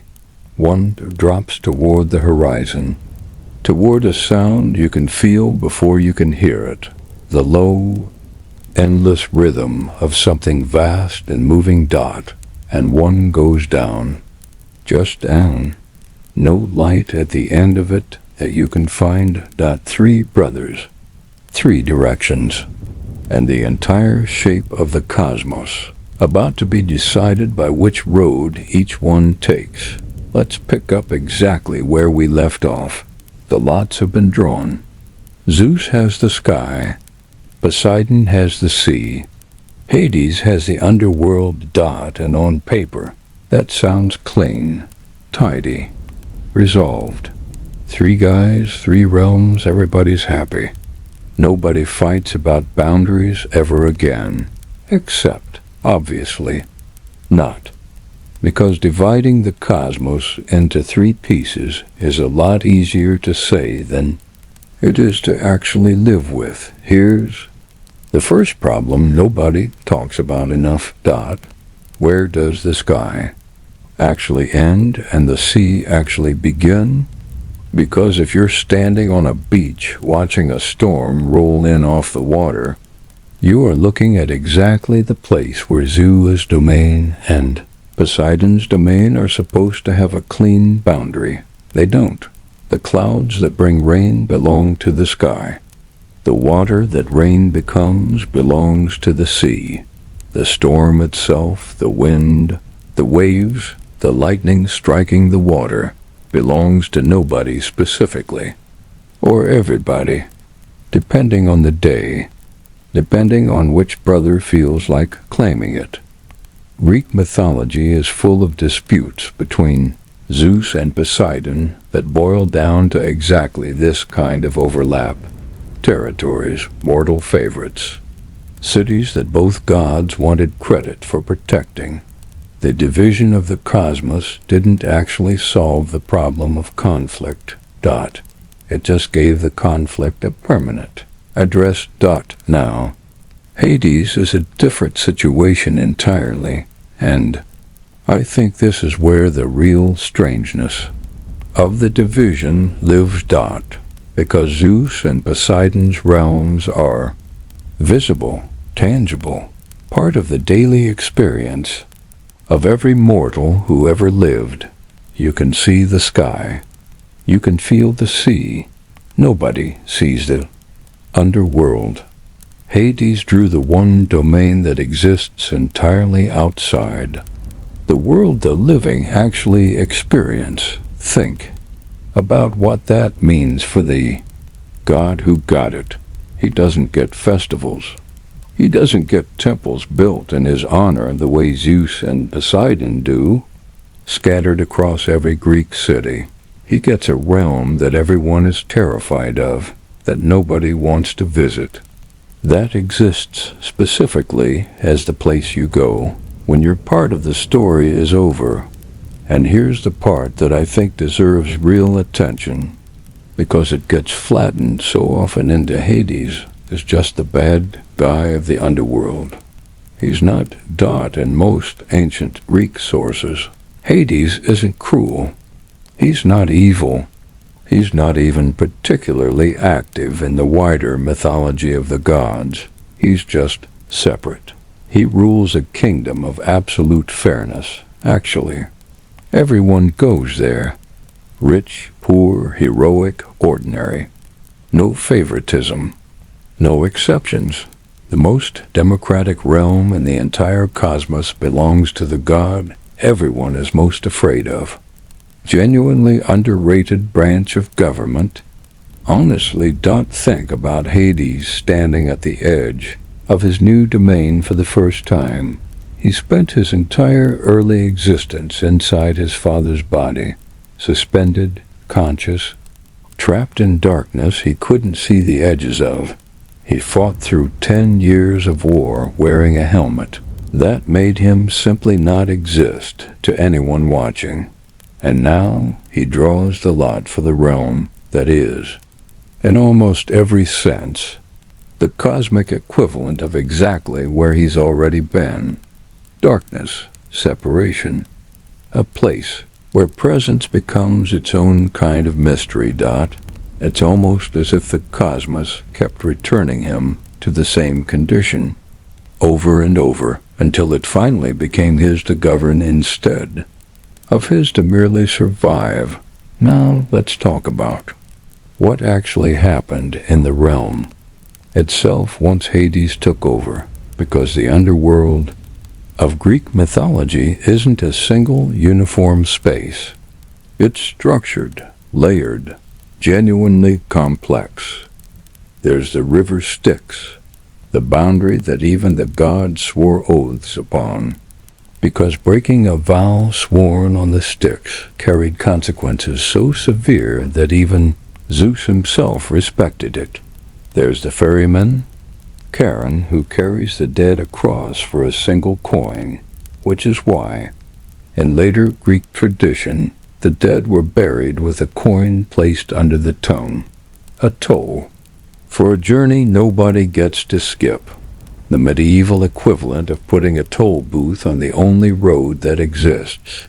There's Cerberus, the three-headed hound who guards the gates, making sure the dead get in and, more importantly, making sure they don't get back out. And there's the deeper structure beneath even that, Tartarus itself, the same pit where the defeated Titans were now imprisoned, sitting at the absolute bottom of Hades' own domain. Think about that. Layering for a second, Hades doesn't just rule the underworld. He rules the prison where the beings who started this entire war are now spending eternity. Cronus swallowed his children. Cronus exists now as a permanent resident inside the realm that belongs to one of the children he swallowed. That's not coincidence. That's the myth closing its own loop. Now, Poseidon's realm deserves its own moment here, because the sea in Greek mythology isn't just water. It's chaos with a personality. The Greeks who told these stories were sailors, traders, fishermen. Their entire economy depended on a body of water that could turn from calm to catastrophic in the space of an afternoon. And They attributed that volatility directly to Poseidon's temperament. Earthquakes, storms, shipwrecks, all of it traced back to the god whose weapon, remember, was forged not to soothe the sea, but to argue with it. The trident never made Poseidon gentle. It made him persuasive.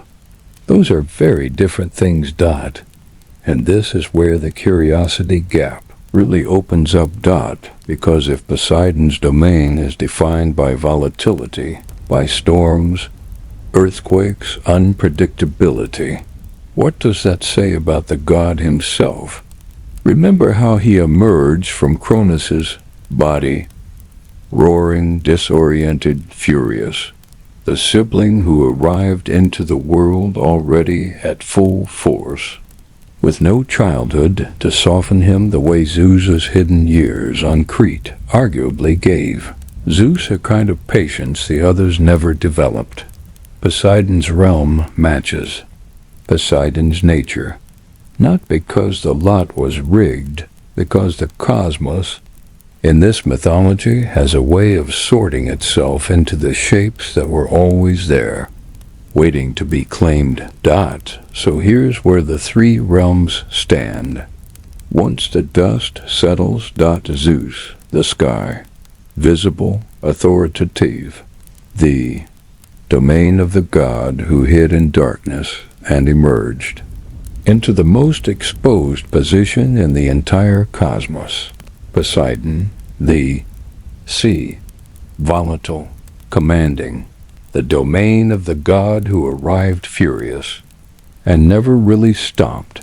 Hades, the underworld, separate, absolute, the domain of the god who understood. Absence more intimately than any being alive, now ruling the one place where absence is the entire point. Three brothers, three realms, three reflections of exactly who each of them already was, even before the lots were drawn. But there's one more piece of this division that I haven't mentioned yet, and it's the piece that actually explains why Zeus, despite technically being equal to his brothers under the system they built, ends up ruling over both of them, because the lots divided sky, sea, and underworld. They didn't divide the earth, and they didn't divide where the gods themselves would actually live. Three brothers, three realms, and one mountain that all three of them had fought from, bled near, and built their entire war effort around. For 10 straight years, a mountain that was about to stop being a strategic position and start being something far more permanent, because the next decision wasn't about dividing power, it was about deciding where power would actually sit. And that decision didn't get settled by a draw of lots.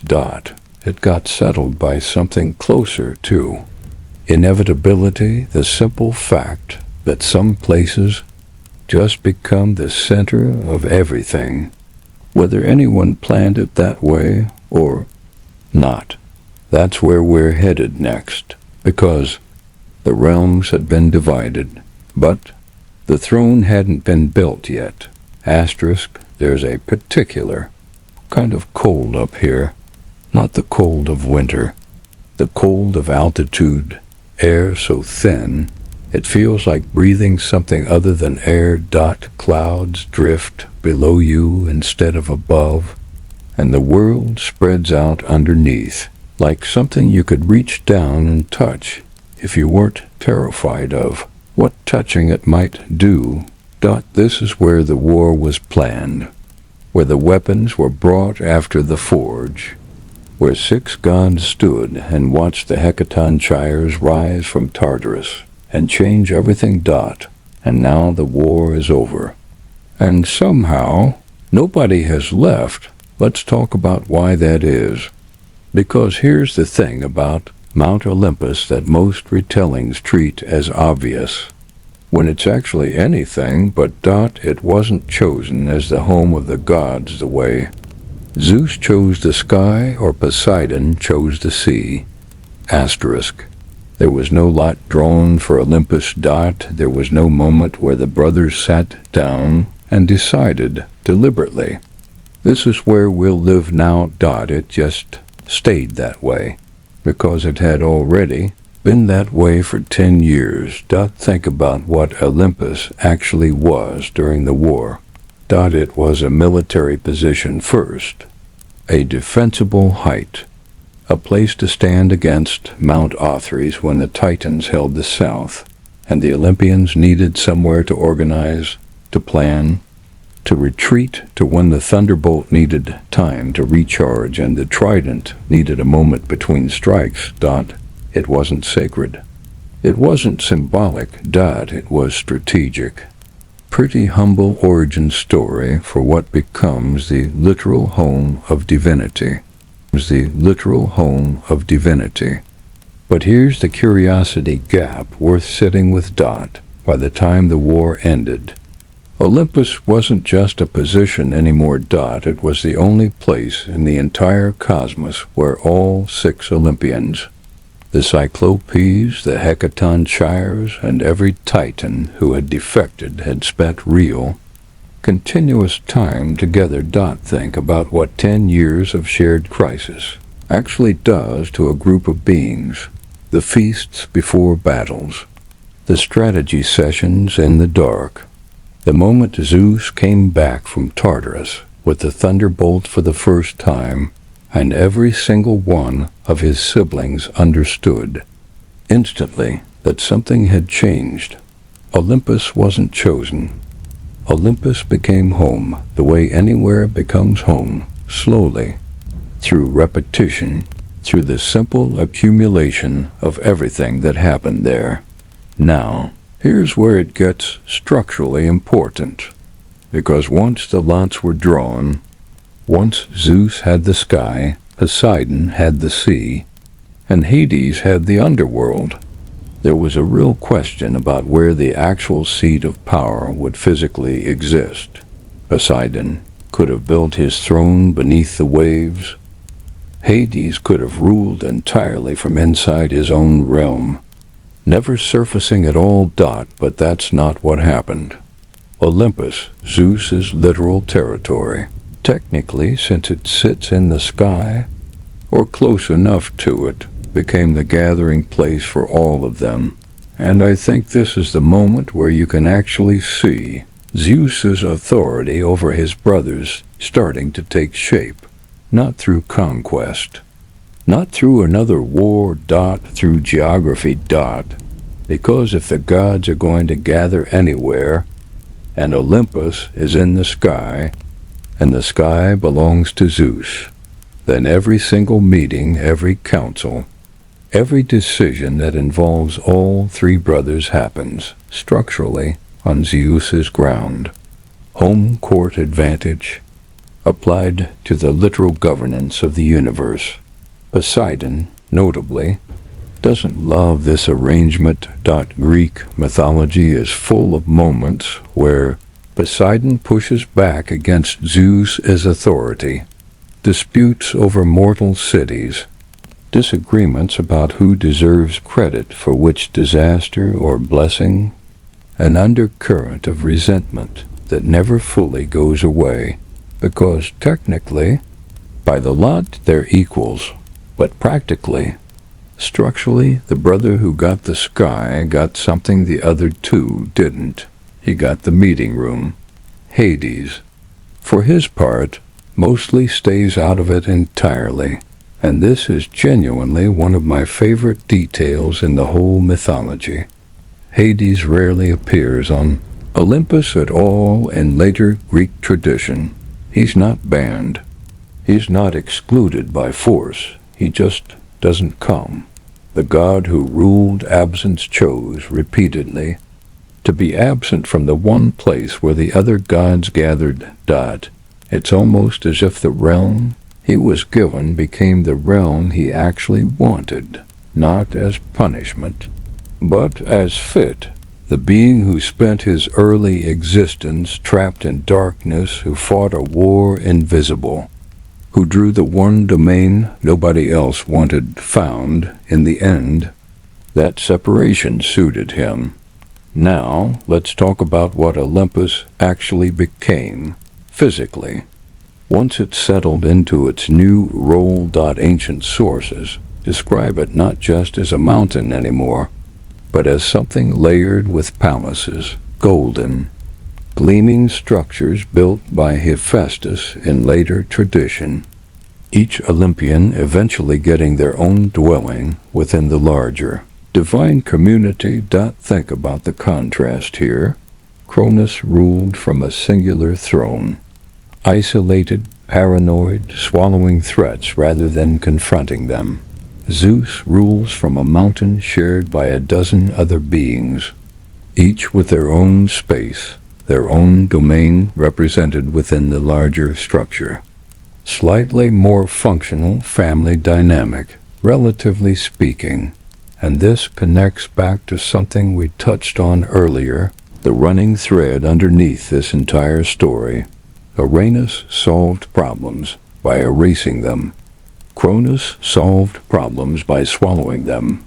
Zeus solved problems by building a structure that had room for disagreement, room for separate domains, room for a brother who almost never shows up, and a brother who constantly pushes back. And somehow, that structure held not perfectly, not without tension, but it held, for longer than Uranus's reign, for longer than Cronus's golden age, because it was built, finally, on something other than fear of what might happen if the next generation got too powerful. Now here's the detail that ties the whole division of realms together. The earth, Gaia herself, remained common ground. Not Zeus's, not Poseidon's, not Hades's, shared by all three, the way she had always belonged to everyone who lived on her surface. Mount Olympus sits on the earth.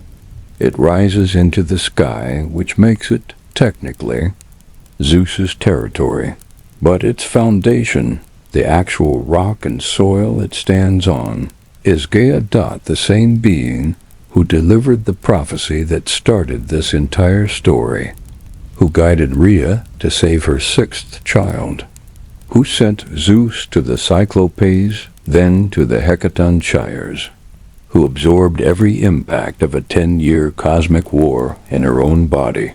She's still there, underneath the throne, underneath the meetings, underneath every decision the new order of gods will ever make.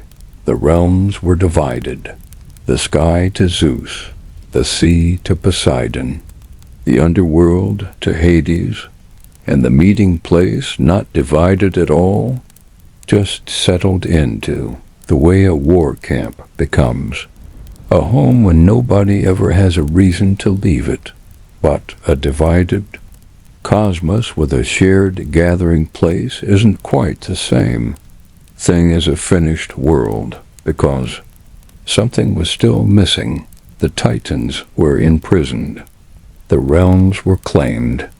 The brothers had their thrones, their domains, their structure. But the cosmos itself, the actual character of the age that was beginning, hadn't been defined yet. Because what comes after a war this big isn't just a redistribution of territory. It's a question. What kind of world do you build once the fighting stops? The golden age was gone, burned away in 3 days of thrown mountains and boiled seas. What replaced it wouldn't look anything like what Cronus had built. It would have heroes and tragedy, mortals who suffered and gods who argued constantly about how much mortals deserved to suffer. It would have festivals and prophecy, and an oracle built on a stone that once fooled a king into swallowing a rock instead of a sun. It would have Olympus standing where it had always stood, golden and gleaming and genuinely, permanently full, for the first time in the history of the cosmos. A home that nobody had to hide in. That's where we're going next, because the war built the structure. But what came after the war is the part the Greeks actually lived inside, the part they prayed to, sacrificed to, told their children about on nights very much like this one, the birth of a new age, and a mountain that finally got to mean something other than a battlefield. Asterisk. Picture the mountain at dawn. For once, instead of at war, the light doesn't arrive all at once up here. It climbs. First the peaks catch it, gold spreading slow across stone that used to be scorched black from a thunderbolt. Nobody held back any more. Then the lower slopes. Then the valley below, where Athres used to stand, and now there's just open sky where a mountain used to be. For the first time in 10 years, nobody on this peak is waiting for the next attack. Let's talk about what actually changes once a war that long finally stops. Because here's something that doesn't get enough attention in most versions of this story. New Age doesn't begin the moment the last battle ends. It begins slowly, awkwardly almost. 6 gods who had spent their entire existence either trapped or fighting or both suddenly had to figure out what it actually meant to just exist. Think about Hestia for a second.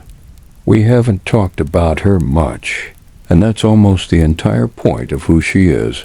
She emerged from Cronus's body, first among the swallowed siblings, according to most traditions, and she's the one who, once the dust settled, asked for almost nothing. No realm, no grand domain, no lot drawn for sky or sea or anything dramatic. She asked to tend the hearth. 5 siblings fought a 10-year cosmic war.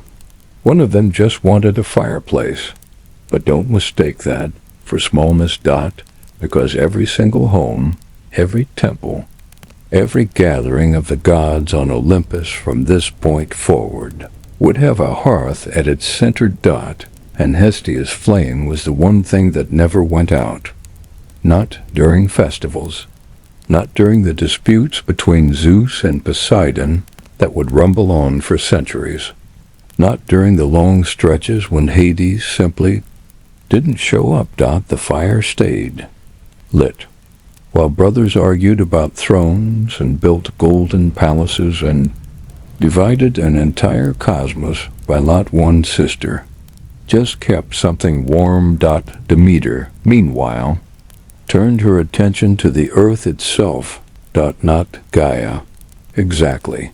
Gaia was the primordial earth, the ancient body beneath everything. Demeter's domain was narrower, and somehow more intimate. Growth. Harvest. The specific, patient miracle of a seed becoming grain, of grain becoming bread, of a single field feeding an entire village through a winter that would otherwise kill them. After everything, Cronus had built and lost the abundance of the golden age. The harvests that arrived without labor, Demeter was tasked with rebuilding that relationship. Except this time, it would require work, effort. Seasons that demanded something in exchange for what they gave. The free abundance of Cronus's age was gone. What replaced it was something harder, and arguably more honest, a world where mortals actually had to participate in their own survival. And here's the curiosity. Gap worth sitting with. Why would the new gods choose to make life harder for the mortals they were now responsible for? Because Cronus's golden age, remember, was built on a lie, effortless abundance, sitting directly on top of 5 swallowed children and a mother who had run out of patience. The peace was real, but it was sustained by something rotten underneath. Asterisk. The new age the Olympians were building chose difficulty over deception. Difficulty over deception. A world where the harvest required labor, where the seasons actually changed, where things could fail, but where nothing was being hidden inside anyone's stomach to keep the surface looking perfect. Harder. Honestly better, though. Now let's talk about the structure of Olympus itself, because this is where the new age actually takes physical shape. Ancient sources describe it as a place beyond the reach of wind, rain, or snow, where the air stays perfectly clear and soft. Unwavering light covers everything. Always think about that contrast. Below. On the mortal world, seasons would change. Harvests would fail. Storms would batter coastlines under Poseidon's volatile temper. Above. On Olympus, permanent clarity. A place untouched by the unpredictability the gods themselves had built into everything below it. That's not an accident of mythology. That's the entire philosophy of the new order, encoded directly into the architecture. The gods get permanence, mortals get seasons, and the negotiation between those two conditions is basically what the rest of Greek mythology spends its time exploring. I want to bring this back to Metis for a second, because her story doesn't actually end where we left it. Remember, Zeus swallowed her, following the same prophecy pattern that had shaped this entire saga from the beginning. A child of yours will surpass you. The same warning Gaia gave Cronus. The same fear that drove every single act of swallowing and imprisoning in this entire mythology. Except this time, something different happened. Metis, inside Zeus, kept working. She forged armor. She hammered bronze. And eventually, when the noise in his skull became unbearable, Athena emerged, fully grown, fully armored. Wisdom and strategic warfare, born from the place where wisdom had been absorbed rather than erased. Here's why that matters in the context of the new age. Zeus repeated his father's exact mistake, the swallowing, the fear of the prophecy, the instinct to internalize the threat rather than confront it honestly. The cycle, still not fully broken. Working on it, though. But the outcome was different, because Athena wasn't trapped the way the original 5 Olympians were trapped. She wasn't suspended in darkness for years, waiting for a stone and swaddling cloth trick to set her free. She came out almost immediately, fully formed, fully capable, carrying her mother's intelligence directly into the world. It's almost like the cosmos was slowly, imperfectly learning from itself. The pattern repeated, but it repeated with less damage each time. That's not a perfect resolution, but it's progress. And in a mythology this old, that's about as close to a happy ending as anyone gets. So here's where the new age actually stood. Once the dust settled completely, Zeus on his throne in the sky, ruling not through fear of his children, but through a structure built on hard-won trust. The Cyclopes, who said yes immediately, the Hecatonchires, who said yes immediately, the entire war won by beings who chose to help rather than beings who were forced to. Poseidon in the sea, volatile and powerful, arguing constantly with his brother, but never again at the scale of mountain-throwing war. Hades in the underworld, ruling the one truly fair realm in the entire cosmos, where the only thing that determined your fate was whether you were alive or not. Hestia tending the hearth, Demeter teaching the world to grow things, Hera, fierce, formidable, never one to back down, becoming queen with her own complicated, lasting authority. And somewhere above all of it, a mountain that used to be nothing more than a defensible height in a desperate war, now permanently lit, permanently clear, permanently home. But a new age needs more than just a place to live. It needs a reason to exist, because Cronus's golden age had a purpose. However flawed, abundance, peace, a world that simply provided. What was Zeus's age actually for? That question, the one underneath everything we've covered tonight, is the one that takes us into the final piece of this story, because the new order of the cosmos wasn't just about gods finding their THRONES. It was about what came after. Mortals who would live beneath this new sky. The heroes who would eventually climb into the stories the gods told about themselves. The oracle at Delphi built around a single stone that once fooled a king into thinking he'd swallowed his own son. A new age doesn't announce itself. It just slowly becomes the only world anyone remembers. And that's where we're headed next, into the quiet, permanent shape of everything. This war was actually fought to become stand at the edge of the mountain for a moment and look down, not at Othrys. That's gone now, folded back into the landscape like the war never happened there at all. Look further, past the valleys, past the rivers, toward the small scattered fires of mortals who don't yet know that the entire shape of their world just changed. They're about to find out.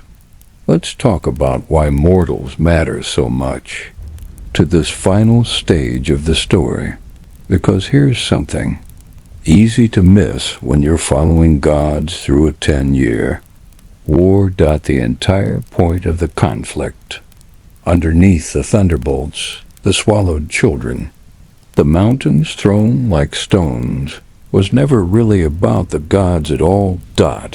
It was about who would decide what kind of world humanity got to live in. Under Cronus, that world was generous but static, abundance without effort, peace without struggle, a golden age that asked nothing of the people living inside it. That sounds wonderful on the surface, but think about what it actually meant for human beings to live inside someone else's secreta world built on a lie. Their king was telling himself every single day that swallowing the problem counted as solving it. The new age under Zeus asked for something different. Effort, participation, a relationship between gods and mortals that involved actual exchange, sacrifice, prayer, festivals, the building of temples, the telling of stories. The Greeks who would eventually live beneath this new order didn't get a world that simply provided. They got a world that negotiated. Slightly more paperwork, genuinely better outcomes. And this is where the oracle at Delphi comes back into the story, because we left it sitting there earlier, and it's worth returning to now that the whole shape of the myth has settled. Remember the stone, the one Rhea wrapped in swaddling cloth, the one Cronus swallowed without ever checking what was inside it, the one that came back out first before the 5 real children. When Medus's potion finally worked, that stone was placed at Delphi. The Omphalos, the navel of the world. And around it, the Greeks built one of the most important religious sites in their entire civilization, a temple where the voice of Apollo, Zeus's own son, would answer the questions of kings, generals, Ordinary, desperate people who made the long journey just to ask what comes next. Think about the circle that closes here.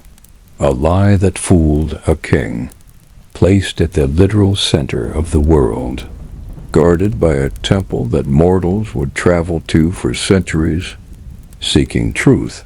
The deception that saved Zeus became the foundation of the place humanity went to seek the most honest answers they could find. That's not irony for its own sake.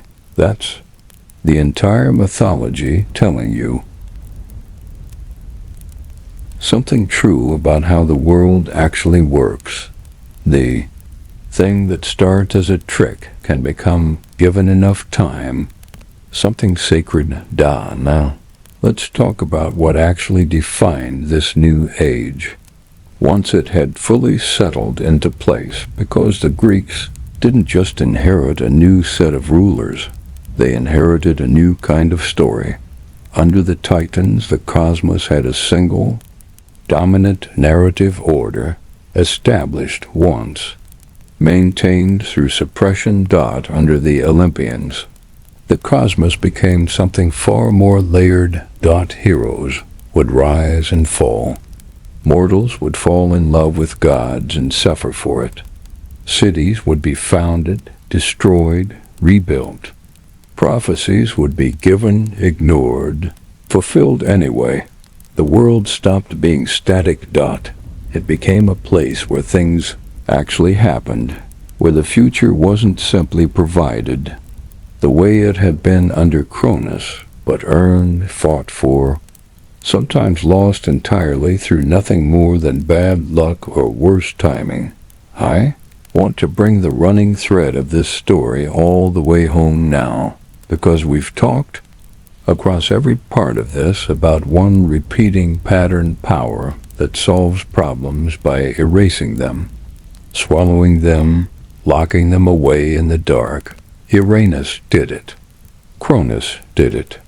Even Zeus with Metis briefly did it too. But here's what makes the new age genuinely different from everything that came before it.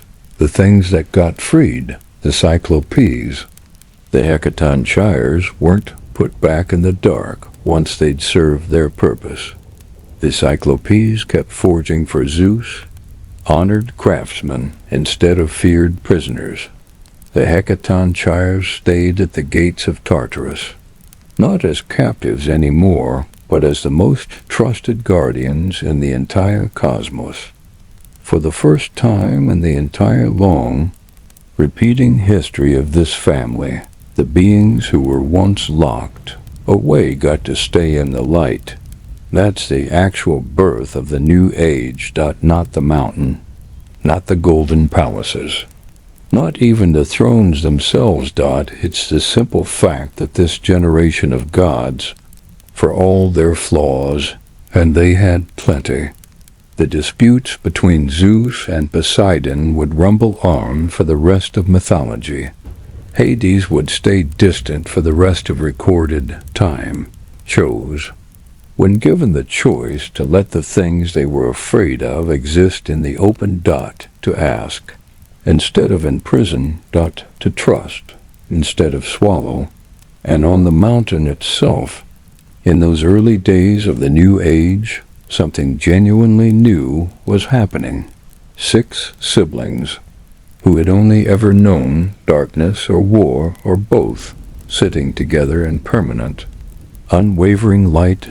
No bronze shields clashing to hide a cry.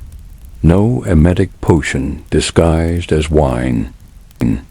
No stone wrapped in swaddling cloth.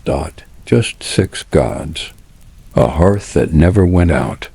A mountain that finally got to mean something other than a battlefield. The Titanomachy ended the way most genuinely old stories end, not with a clean resolution, but with a structure sturdy enough to hold the next 1,000 years of stories that would be built on top of it. Heroes would climb this mountain to ask for favors. Mortals would build temples at the base of it. leaving offerings, hoping the gods above were paying attention. And somewhere far below all of it, the earth that had absorbed every single impact of a 10-year cosmic war kept turning, kept growing things, kept being exactly what she had always been, the ground everyone else built their entire world on top of. The fires on Olympus burn lower now, not out, never out, just settled, the way old flames settle once there's nothing left to fight. Somewhere below, a stone still sits at the center of the world, remembering a king who swallowed it and never noticed the difference. Somewhere deeper, 3 brothers with 300 arms stand at a gate they once stood behind, guarding a darkness they know better than anyone alive. And somewhere in between sky and sea and the realm beneath everything, a new age breathes quietly, unaware yet of all the stories still waiting to be told inside it. The light up here never really fades. It just grows still, the way things always do. Eventually.